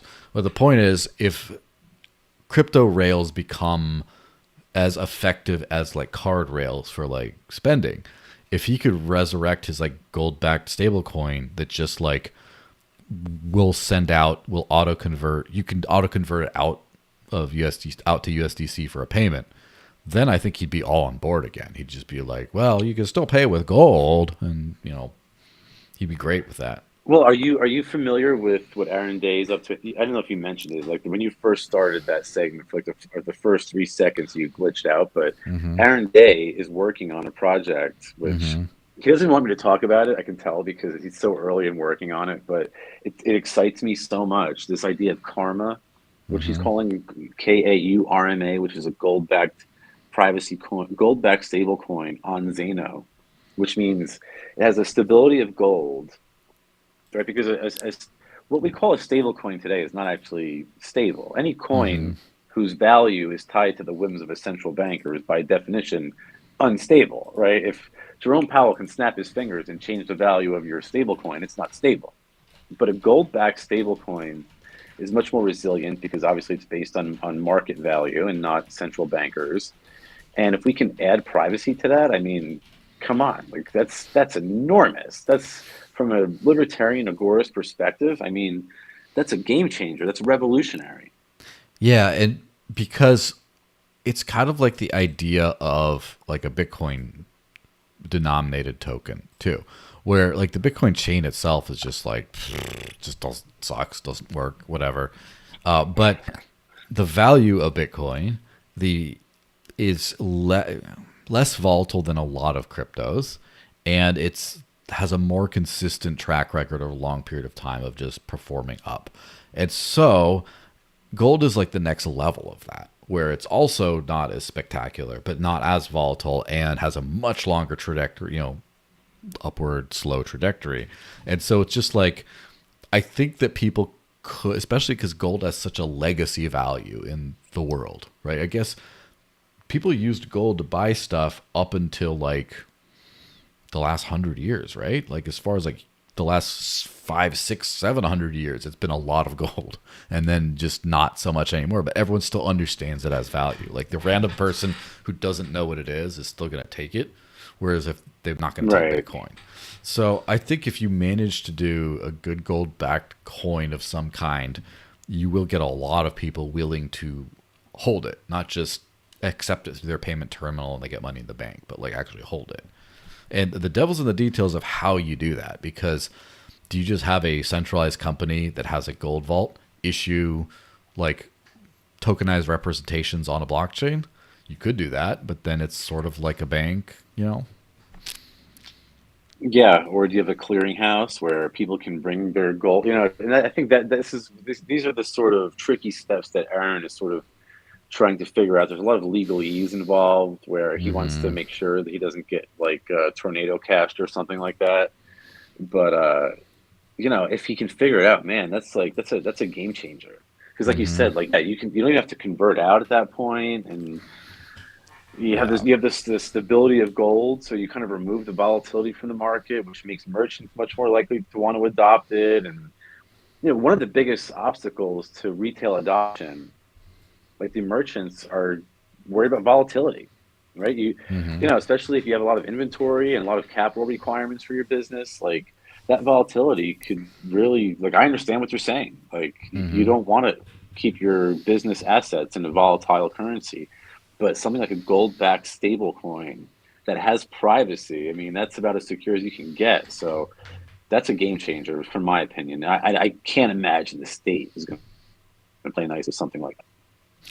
Yeah, I can't imagine either, but it depends on how it's done too. And that's the thing is, a Bitcoin. So I've given a lot of thought. I mean, obviously I do nothing but think about crypto for the last 12 years or something. It's like all the day, the circus in my brain, just trying to like figure this out as the world's figuring it out. The thing that Bitcoin has that BTC has that gold doesn't is it's able to be more trustlessly verified and pegged to an asset. Like you could actually say, you could prove that the smart contract, whatever, that you put Bitcoin in and you get a Bitcoin representation out. Like for example, Threshold does this on like Ethereum and other similar smart contract chains, where you could put Bitcoin in, automatically mint like a TBTC out of that, and you could automatically burn that and get your real Bitcoin out, right? And so you can't do that with gold because gold doesn't exist in the blockchain world. It's just a physical asset. So you have to trust people. Now, the one way where I think that you could make this a lot better is if you got the major gold mints or custodians around the world to issue, I guess, tokenized representations of their holdings. And then you did like a token based on the index of that. So, for example, let's just say there's 5 major. That's what the dollar was. Yeah, but it's like in a fiat rails, like an old school centralized rails kind of way. But if you could do this in a decentralized way, where you could be like, all right, these 5 big mints issue their gold tokens. This gold stablecoin, the decentralized gold bucks, or let's just say it's Aaron Day's Karma thingy, is redeemable for 20% each of these actual custodial, I guess, gold tokens. So therefore, the actual thing, if one of these mints gets like raised to the ground, or like, then you lose like 80% of your value, but the rest is still there because it's based on this index sort of. And so something like that, I think, could work in a decentralized way because you decentralize, there's still like a physical tie-in somewhere, but like it's diversified enough that it works. And I don't know. Maybe I'll have to talk to Aaron about it and be like, let me make sure you're not building something dumb. Yeah, no, he's. I think that's why he's sort of taking his time and doing his due diligence, because these are a lot of the things that he has to kind of take into consideration. But I'm not sure what route he's going. Again, like, I don't know what the correct answer is as far as all that stuff goes. But if it can be done, it'd be revolutionary. I just don't. I feel like going back to what Manger said. About how a criteria for saleability is the social and political censorship that a commodity is subject to. Look at gold, right? Gold was a great example of how it was subject to censorship when FDR made it illegal to hold private gold.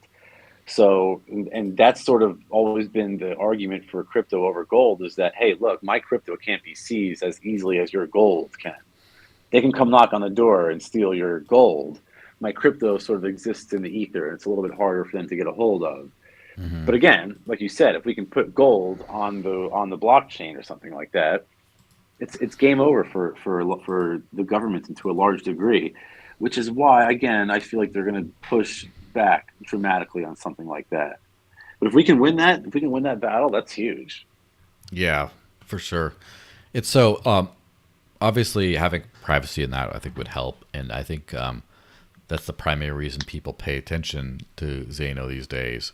That is the asset level of that, because as far as I know, there are a lot of ways to get privacy on your tokens these days on other chains, but there's no base layer privacy chain that has tokens that I could think of right now. I mean, Zcash is getting shielded assets, and there's other stuff like that, but not yet. So as far as I know, and so it's a good segue into this other thing. I found your latest Zano post here with the iceberg, and I just was, yes.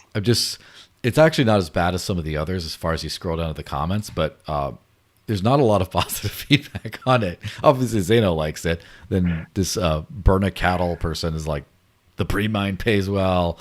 And then, are you paid to shell? Say no to pre-mine with death tax, and yawn. You shit coining too much, and just GTFO. And a lot of these people are Monero heads. Yes. Surprise. Huge surprise there. Disappointing because, but you know what? They were sort of the target of the Bitcoin maximalists' ire for all of these years. And now, they were echoing, they sounded like we sounded for the last half hour. There was competition in the market, and but now that there's this sort of alternative, I don't want to say it's an upgraded model and piss everybody off, but there's this alternative, this newcomer to the privacy game, and that's sort of taken the crypto world by storm, and they've just taken a very hard line stance to it. To his credit, Doug Tuman has been very diplomatic about all of it. And I asked him about this, and he thinks that Zano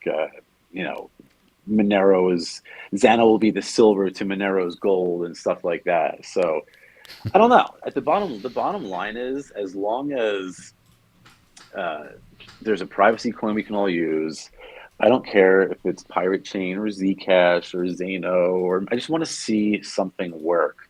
And I just feel like Zano sort of is the culmination of what we've been searching for thus far. Like it has the confidential layer where you can trade digital assets, real world assets, everything can be tokenized on this confidential layer and traded on the Zano blockchain with complete privacy.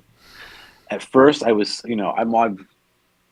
since I got into Bitcoin, I've been skeptical of proof of stake blockchains. Like I've had sponsorship offers from different coins and stuff like that are run by proof of stake, and I'm always like, I don't want to deal with any of that stuff because it was very oligarchic. You know what I mean? Proof of stake I always felt like it was inherently oligarchic, but the way Zano does it, it allows anonymous staking, and there's no minimum requirement or anything like that.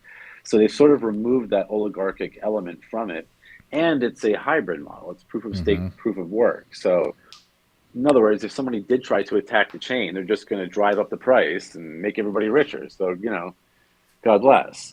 But, it also has the marketplace API, which I don't know if you remember a coin about 5-6 years ago called Apollo. I know the name, but it just got lost into the mix of things, It sort of promised to be like, and McAfee was the one who clued me into Apollo, but it was sort of promised to be to be perfectly all-in-one fair. chain. McAfee did a lot of cluing in on a lot of different cryptos. Do you remember he was doing I know. the shit coin of the day or whatever promo thing? Yes, I know, but sometimes he would come out with something where I was like, that's actually kind of interesting. Like he was talking about medical tokens for a while and stuff like that. And, actually he was one of the ones who helped me understand the Tocambrian explosion, as I call it, this sort of Cambrian explosion of tokens that we're about to experience. Content tokenization, data tokenization, asset tokenization, a tokenization of securities. Really, if it can be tokenized, it will be tokenized. And he sort of helped me realize that because it's all he would talk about are tokens. Yeah, it is kind of interesting. It's definitely, I did a post recently that said something along the lines with a quote of that Solana announcement that I said that like privacy coins are going extinct. And my point is sort of the opposite with some nuance. Basically, if you're a one-trick pony, that's not going to work out in the future because privacy is starting to come everywhere, and you kind of need to have you need to have another feature set too. And to be fair to like Monero, it does have a lot of interesting things that aren't just privacy. Like I do think the adaptive block size is one of the first coins that had something like that, which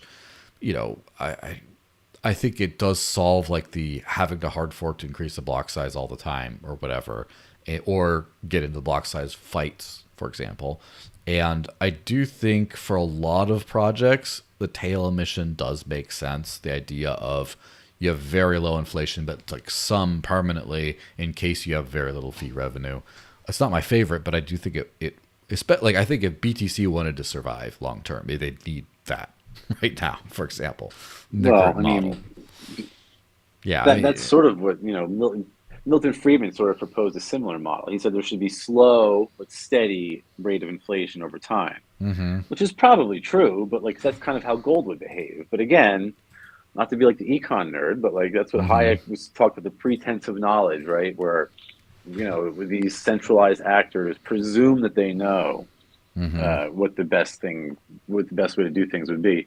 But to your previous point, you're 100% right. You can't be a one-trick pony, and that's one of the things that I really love about Zano is because it has all these different features. It's not just a coin, really. It's an entire ecosystem, and I'm not sure that there are any other coins right now that sort of behave that way.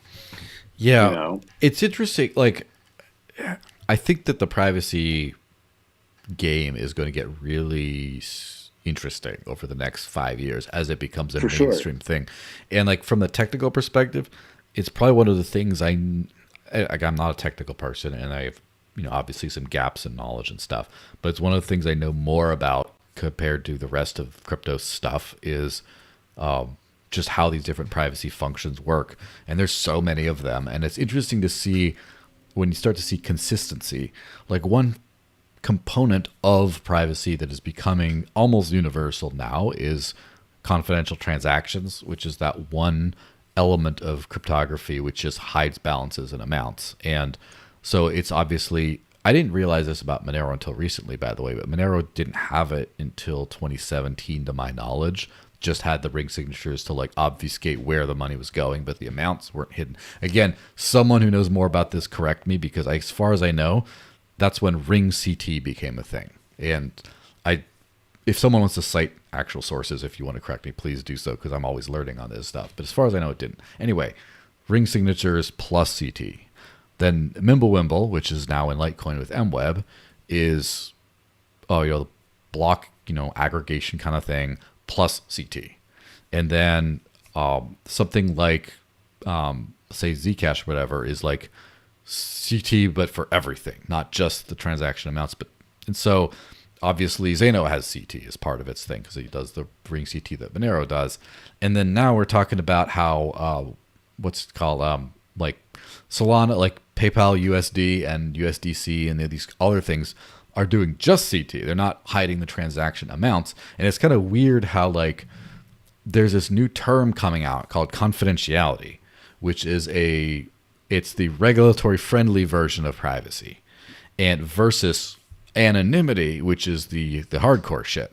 And it's right. become this wasn't a thing until like literally the last year. This has been coming out, and I've talked to blockchain lawyers and stuff about this stuff too, and they confirm this, that based on the language and how you say it, it's two different things. But in my view, it's just a different level of things. But like, it seems like the whole space is deciding, including like the, let's call it like the cucked space, the cucked part of the space.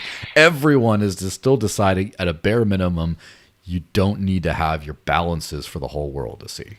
And so it's like, well, if I pay you with USDC and everyone can see that, that's fine as long as you hide the balance.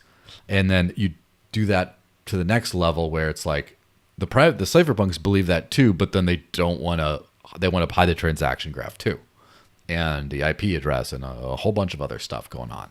So it's kind of interesting how like that's the main plank, and then if you are a hardcore privacy, you take that and then you add other stuff on top of it. But is the difference between confidentiality and anonymity? Is there a different? Are there two different thresholds for those ideas from the perspective of regulators? That's where it gets weird, because this is a concept. This is an idea, and I feel like it's a compromise by the more regulated entities in the space to get some kind of privacy, because otherwise they won't get users. But to say, no, this is what we're going to have that's safe. It doesn't exist legally yet, as far as I know. As far as like in the MiCA, which is the most stringent crypto law in the world, I guess, or not really, but like broad-based framework, you can still use you can use Monero anywhere, really. You just cannot do it to custodial accounts like exchanges and things. But anyway, yeah. Because like what exactly does Solana mean when they say that they're going to have like these super confidentiality, but it's going to be institutionally compliant? Like that confuses me. Which is it? Is it confidentiality, or is it going to be institutionally compliant? So if the institutions say who sent Sal that coin, are they going to say, oh, it was Joel, or are they going to, or is it confidential? Which one is it? Well, because of all like the marketing copy involved with this, it's not like there's not one answer to that question. There's a million, because they're doing there's a bunch of different things you can do. And so like, for example, like the Ethereum example is a good one, because Ethereum is completely transparent, no privacy. And then their confidential assets framework that they have is hidden amounts for stuff like USDC, but everything else is public. But at least with USDC, they have some sort of a institutional of a contract level backdoor for balances, meaning if you are just like if you issue USDC, Circle can freeze balances and do block lists on USDC. And of course, I mean, it's like a bank. That's kind of like what they're doing. Right, exactly. They already can do that. So basically, they would also be able to selectively look at balances of people so they could give it to law enforcement. You might as well use PayPal. Yes. However, and PayPal USD has that too as well. PYUSD. Right. Funny enough that you use that analogy. But the difference, I guess, is some contracts might not have that ability. Like Ethereum, you can, in Solana and all these programmatic chains, you can do what you want with it when you're building it. And so you might build like DAI, for example, the DAI, or whatever they're calling DAI these days. They changed the name, but the semi-decentralized stablecoin, they don't have these block lists built in. And I don't think they have the ability to do that. I think the contract doesn't have that functionality. So if you used a version of confidential assets framework for, let's just say, a token like the Karma Gold token or whatever, you could make it without the ability to have the backdoor. And of course, you could just say, hey, I want to deposit on an exchange. I have to give the exchange my view key so they can see how much I have for whatever reason. But that's an individual choice. But then you have, of course, Tornado Cash, which as far as I know is just like Wild Westy. You just can use it and then no one can stop it. And then there you go. And then you have Railgun, which is super high level privacy on Ethereum. And I think Solana too. I can't remember. But they have something implemented called privacy pools, where, as far as I know, it's like a blacklist of people entering the pool. So if you are in the pool already and you're doing privacy, whatever, they can't tell anything. And so you could do any kind of sketchy shit and no one would know. But if you have already stolen from an exchange and it's blacklisted funds, you can't enter the pool. They'll spit the funds back out as a way to like keep their developers out of prison. It's so. I mean, basically, there's a million different ways you could do this kind of stuff. Right, but it sort of does require some level of at least intermediate technical expertise. I mean, look, if the government of North Korea can launder how many millions of dollars in Ethereum did they get like last month? Yeah. Like if a primitive country like that can pull it off, then so can we. Yeah, absolutely. Let me hit on this Free Roger thing. So we're get close to the end time, I guess. I mean, they don't have to have an end time, but it just tends to happen. I'm going to throw a retweet on the episode right now. Yeah, and then let me so here we go. Free Roger now was it .com or .org? .org. freerogernow.org. So our mutual friend, everyone's friend, Bitcoin Jesus or Judas, depending on how much of a cuck you are, he's not in like, this is one thing where a lot of maxis have like argued over this stuff. He's free, he's fine, he's being a drama queen.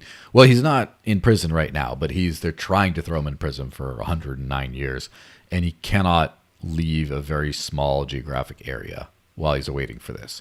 So he, in my opinion, if Trump he hadn't gotten before the Trump administration came in, he probably would still be perfectly free today. I'm not confident of that, but I'm thinking maybe. But the point is, this is like a throwback to the super hostile like Biden years, and they're trying to throw him in prison over allegedly not paying enough in his exit tax when he renounced his U.S. citizenship, and they won't tell him how much he owes now. And so I would like to see Roger completely free and paid damages for his time and everything. Like, I want everything, but like realistically speaking, what I really just want him to do is to stay out of prison. And if he can like bribe them, or whatever, if they give him a number and he just pays it and says, I'm sorry, even though he's not, that's fine. Like he's going to be okay. I just want him free. So, yeah. This isn't even about taxes. Taxes is just the excuse to go after him. he actually filed a FOIA request, a Freedom of Information Act request, saying, "Hey, I want to know what the IRS, what the number is. Just give me a number and I will pay it." And they're like, "No, we're not going to give you a number. You got to go to jail." Mm-hmm. And it's ironic that the book you have behind you was published just like a couple of weeks before the Fed unleashed this wave of terror upon him. Because in the book, he argues very conclusively, in my opinion, very persuasively, that Mm-hmm. the state was played a very crucial role in keeping block sizes small, because they knew that small blocks would mean that it cannot be used as a medium of exchange, and therefore could never be a true threat to the banking cartel's monopoly on the issuance of currency. That's why they went after Roger Ver. That's why they went after Ross Ulbricht, by the way. It's the Mm-hmm. same thing. It wasn't about selling drugs. It was about showing that there was this non-monetary use case, showing that Bitcoin could actually become money. And with Roger, it's sort of the same sort of thing going on here. They're attacking him not for taxes. Roger has money. If they give him a number, he'll pay. He's not stupid. He's a good guy. He wants to stay out of jail. He's not the kind of person you see in a prison cell. Yeah. So like he just wants to stay out of jail, and he'll pay whatever they want him to pay, but they won't tell him because it's not about taxes. It's about his Sending a message. activism for yeah, literally. That's exactly what it is. Now he has a court date in LA 1 month from tomorrow on the May 12th. And I'm hoping that he's pardoned before then. I really am, because what they're saying now is they're saying because he's in Spain, he's even though he's been completely compliant with every court request and court order, he's responded to everything, but because he's in Spain, he's a fugitive. Even though like he's under house arrest or something like that, he's a fugitive. So the concern is that once he arrives in the United States, he's going to be arrested immediately. So who's calling him a fugitive? That's actually new to me. That part. Yeah, so this is like the DOJ. They're like, I guess it's the DOJ, they're the IRS, or whoever's in charge of the persecution here, because it's not a prosecution, but they're trying to claim that he's a fugitive. Because literally, he was in Spain for business reasons. He's been traveling all over the world for the last 12 years or so, just living his happy life.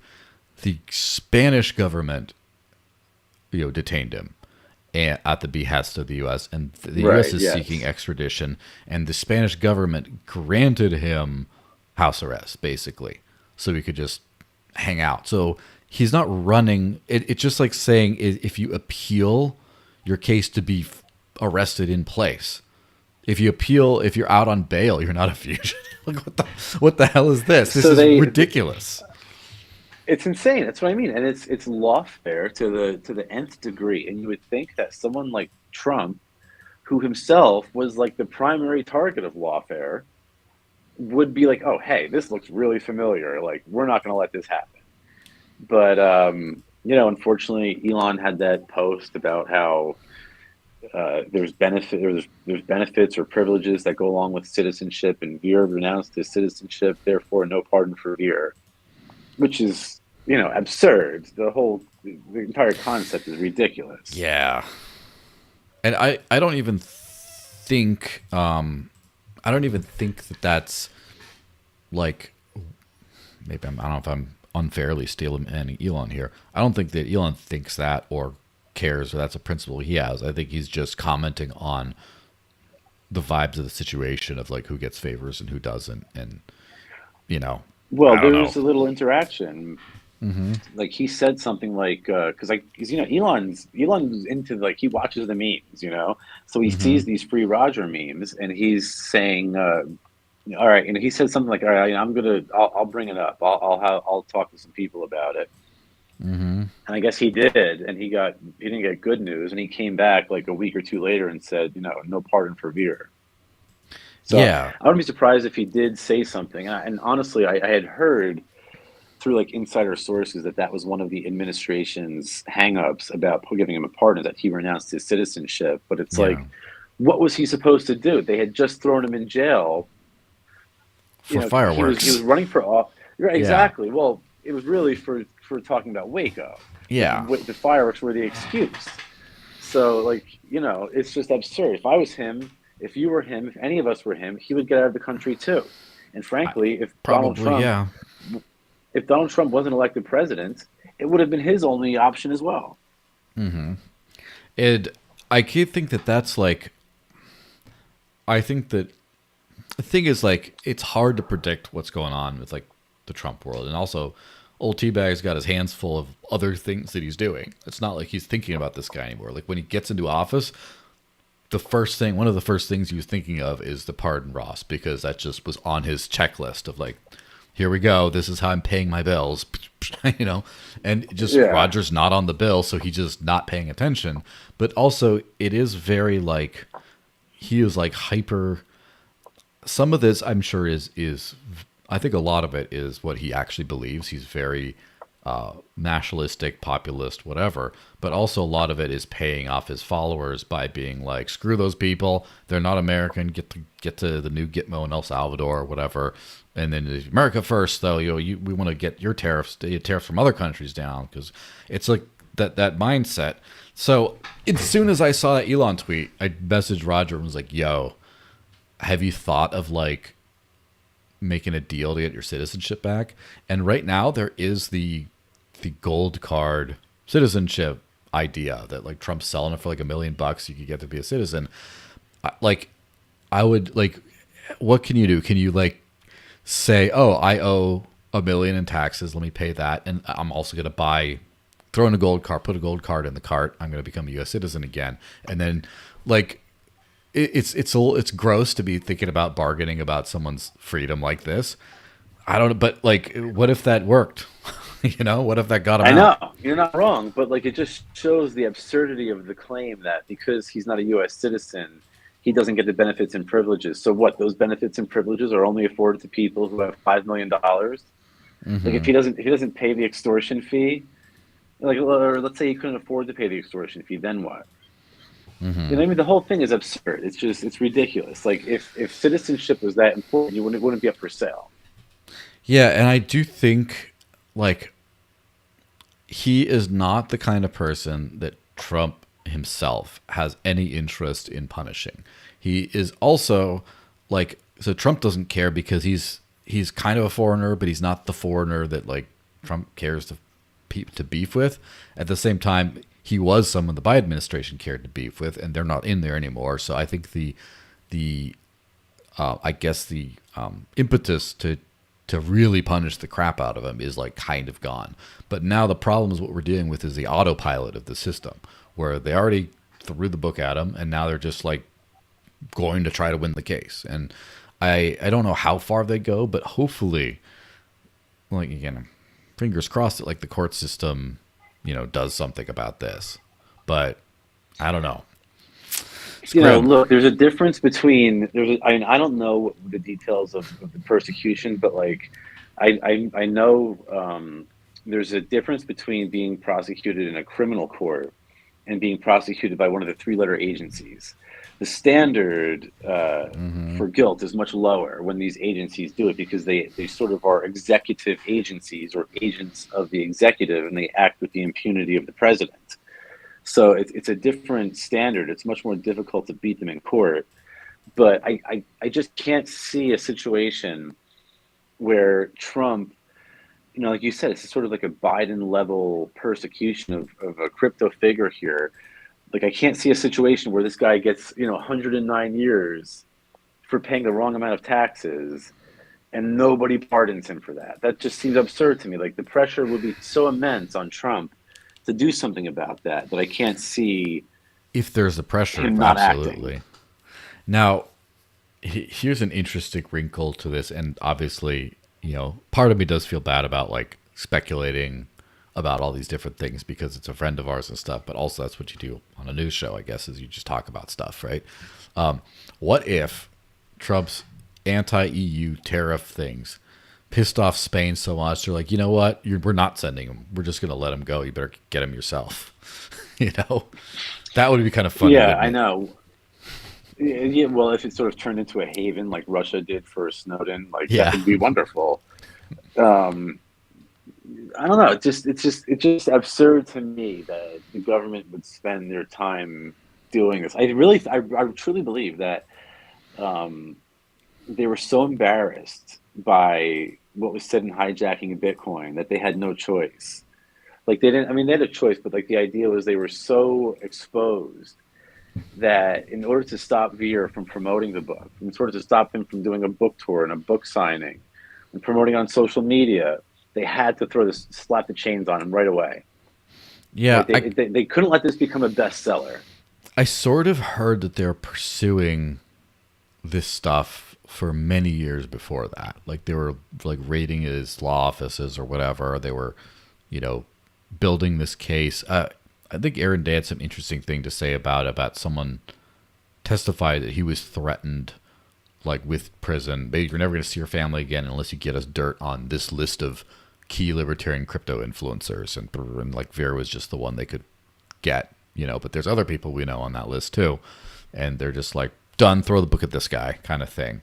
And it's been going on for a while. So like that's the thing, is like the hijacking Bitcoin thing. I'm 50-50 on how much the book played into his, I guess, arrest and stuff. I'm kind of like, maybe it did, but maybe it was just him being his outspoken self for all these years that they're just like, let's start building a case to get rid of this guy. Yeah, you're probably right, but I think that the book was sort of the icing on the cake. Like, you know, if it was really about taxes, then it would be as simple as, all right, here's what you owe us. You know, hand over a check, which he's more than willing to do. But they won't even give him the number. Again, he filed a FOIA request. He had to file a Freedom of Information Act request to find out what the IRS wants from him, and they still won't do it. Which, as far as I know, I'm not a lawyer, I think that's illegal. So I mean, like, they're like doing everything possible. They're classifying him as a fugitive. Like, the state is not behaving like this is a typical tax case. Yeah, like, even do you remember Erwin Schiff, Peter Schiff's dad? Yes, I remember he his went to jail. Case. Yeah, that was another travesty of justice. But Erwin Schiff always had the option of paying and going home. And he just refused to do it out of principle. He's like, no, I'm not doing it. They're not even giving Roger that choice. They won't even tell him what he owes. So let's say Roger did say, all right, here's $10 million. They would come back and say, nope, that wasn't the right amount. That you'll never guess. We're not going to tell you. Well, you know, it's like a child game. You know, it's interesting in the contrast to those two cases. So Erwin Schiff, he refused to pay income taxes because he said they're not constitutional, bunch of stuff like that. But more importantly, he wrote a book called The Federal Mafia, a few books, but this is the one that I think did it, that basically explained a lot of this kind of stuff. And as far as I'm aware, I don't know if it still is, but it was banned for sale in the U.S. And I read some stat that there was only like two, or easier, maybe it was like 5, but I think it could have been just 2 books ever in U.S. history banned for sale. One was some like 1880s salacious Victorian like love novel, which is like tame by modern standards, and then Federal Mafia. And the standards, from my understanding of the Federal Mafia, was they were like, well, you can print it, but you can't sell it because you're scamming people. And that's illegal to defraud people by making money by telling them fraudulent things. And so that they already got their censorship out of that. And so they're trying to like say, pay up and like become the guy who paid in the end or go to prison forever. Whereas with Roger, imagine the government trying to ban the sale of hijacking Bitcoin. Like, no, you can't do that. It's just too obvious. It's just suicide. So they can't give them the option to just pay up and be gone. Like, they got to be like, you know, again, this is something I don't have any evidence for. This is like pure fun conspiratorial speculation at this point. But the point is, like, no, you're 100% right. If the government wants him for that book, which is possible, but I don't have direct proof of, right? Then maybe that makes sense, because they can't then ban it, because why does the government care about what Maxie's fragile little egos, you know? Like, that doesn't make sense. Well, it's not even the Maxie's egos. What it is it's exposing the state's role in preserving the banking cartel's monopoly, and then they're going to be exposed as a monopoly, as you know, the sort of the muscle for a cartel of bankers. That's what they are. and that's what the book exposes. That's why they can't have it. But no, especially now with like this, all the shit libs pushing back on Florida banning trans porn in schools and stuff like that, and like the whole banned books section of Barnes and Nobles that's not really banned books. I didn't even see that, but that's hilarious. Listen. Yeah, this would be a great, like, it would be a great troll or viral thing, is go to the banned books section and just put a copy of the Federal Mafia in there and take pictures, and because that's an actual banned book. I think that'd be a great way to go to prison. I think you can buy it now off of Amazon. I think you can buy it off of Amazon now, but you're right. There was two books. It was Fanny Hill. It was like an 1821 novel, again, that was like considered pornographic for its time. And then Irwin Schiff's book, Federal Mafia, which argued that the income tax, which argued correctly, in my opinion, that the income tax was unconstitutional and never should have been signed. So on Amazon, you can buy the Federal Mafia used for $73. It's a lot of money for a book. Yeah. Like, it must be hard to get a hold of these things. It probably didn't get printed. Every now and then, Peter Schiff will, like, I think he said he still has some copies of it. He might be selling some on Schiff Gold for a better price. Every now and then, they pop up on his store. But yeah, but also he's smart enough to like not want to get to. He's been very like, other than his bank getting shut down and stuff, he's been really careful to not be too spicy, And they almost got him over that Europack. And like it's like when, maybe it's a controversial opinion, I don't know, but it's almost like everything they did to keep Ron Paul out of politics and out of influence, and then like Rand Paul's softer flavor of that, or whatever you want to call it, is like, well, they kept him out. I want to stay in here and make an influence, so I have to like tone it down a little bit. But like even that, it's like not enough, because you still have people like jumping on him while he's mowing his lawn and stuff. Like you already have you already have crazy stuff. Shooting down at baseball games and and if you have I guess with like Peter Schiff, for as like, he pays all the taxes he legally thinks he owes or whatever, and says like doomer stuff about the market, and then sells gold stuff, but like very benign. He's not like a gangster like in the good way that his dad was. He's just much more. But even then, he's like, well, what if I do like a bank, but people can do gold stuff? They're just like, get rid of that shit. Yeah, it's like, poor bastard. And like the Maxi's really, trash. Again, like, frankly, that should be also considered part of the war on crypto, because that was another move by the state to help preserve the banking cartels. It's what all of these things come down to. Mm-hmm. From Ross to the Crypto Six to Charlie Shrem and Roger and everybody else, it's about protecting the banking cartel. That's what it all comes down to at the end of the day. I remember one of my poli-sci professors used to be like, if you ever really want to learn the truth in politics, always follow the money. And I don't think that's ever proven to be false. So ever far. Not true. Yeah. Yeah. Right. Yeah. That's. It's going to be really interesting to see, because I think we're at a point where the banks are not going to hold on to their cartel anymore the way they are, but they're also way too powerful to just like go away. So it's going to be interesting to see what form the compromise takes, because at some point they're going to give up control over the fiat system, because the fiat system's going away like this.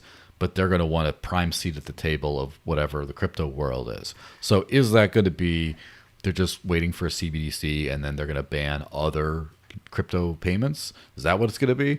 Are they going to just do, so like stable coins, for example, there's some stablecoin law that was being proposed. I don't know if it passed the House yet, but it's current, that basically outlines requirements for stablecoin issuers.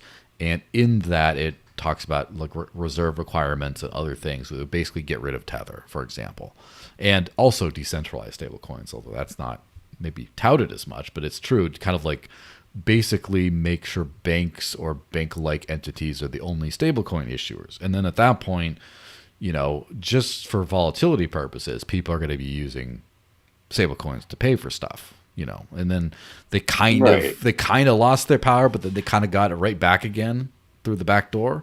So I don't know. It's going to be interesting. Or even if they lose everything, they would probably buy up massive staking pools and mining farms and stuff and just take a piece of like crypto transaction fees and like maybe band together to censor certain transactions. I don't know. We'll see what form it Yeah, takes. they're gonna have to do something like that. But like, isn't it interesting? Like, there's no way like that Tom Tillis or Chuck Grassley, wrote that law, right? Of course, it was the lobbyists from the financial industry who are bribing these parasites vis-a-vis campaign donations, and then they come to Chuck Grassley, who's 80, 9,000 years old, and they say, "Here's a bill. Can you get it passed?" And he goes. So it's like it's all sort of like when libertarians say that we're debt slaves to a cartel of bankers, we mean that in the literal sense, essentially, right? Because that's basically what this all comes down to. And they've been extracting wealth from us to fund these wars and the welfare programs for, since 1913. So I don't know I don't know how it's going to play out. I wouldn't be surprised if it was just the dollar keeps losing value until it's just people don't want to use it anymore, and they look for an alternative, and then that alternative becomes so widely adopted that the state sort of has no choice but to go along with its use. Kind of like with marijuana, how so many people were smoking weed, so many people were non-compliant with their drug laws that these states sort of one by one began a sort of liberalization of their drug policy.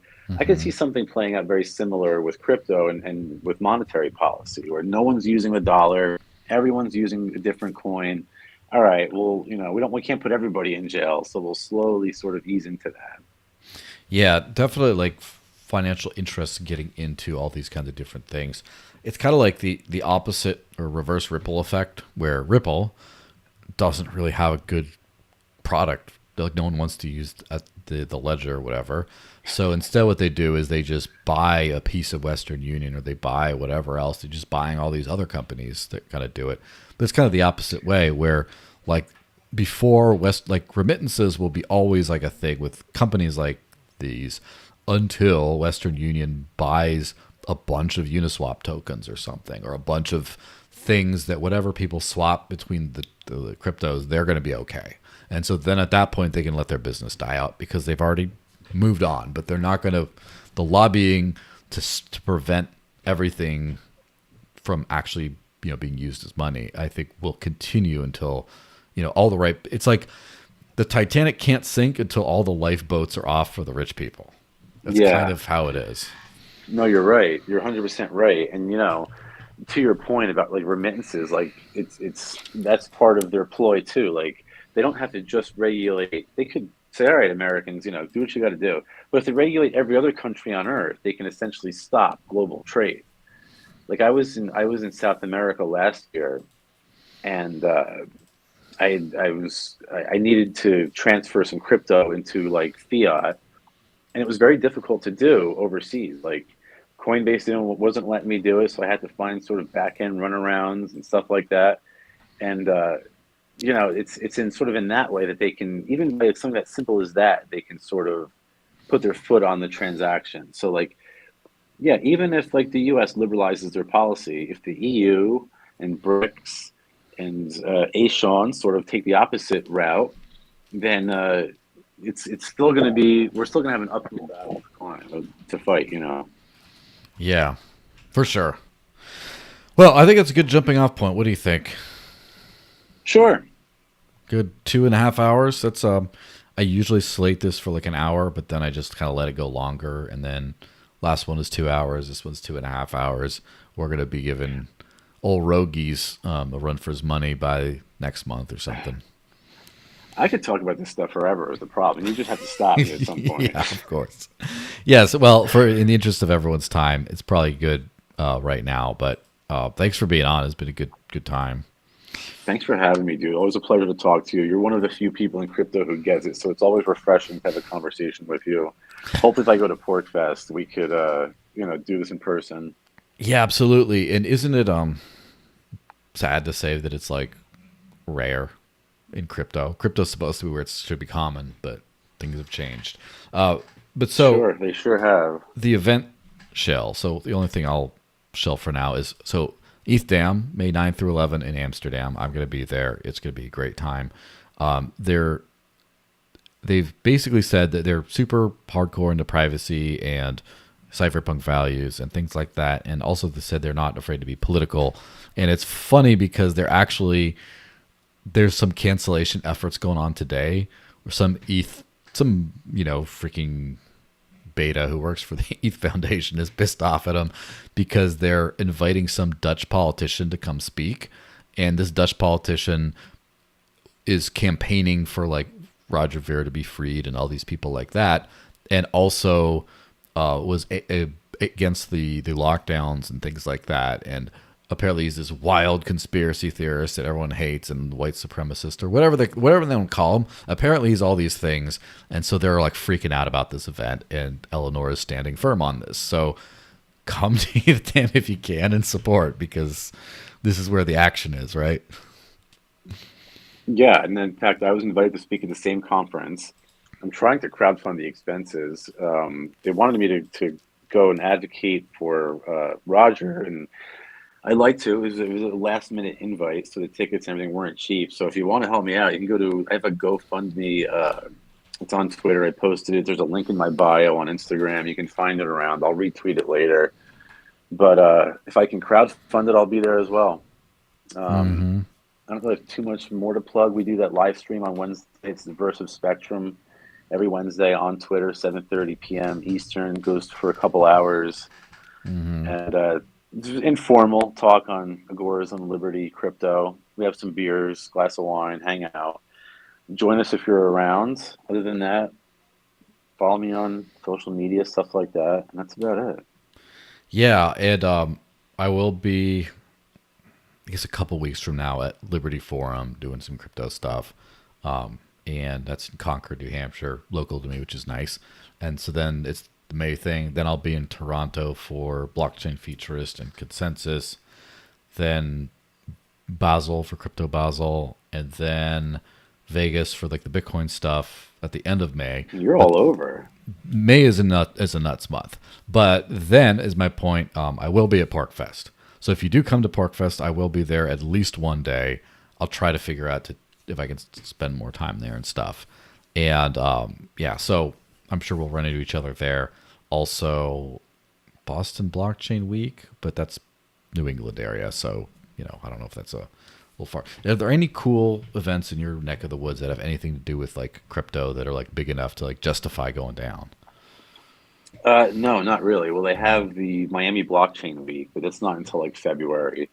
And that's always a great time. I always try to get down there for that. The North American Bitcoin Conference. And there's always like concurrent conferences and parties and stuff like that.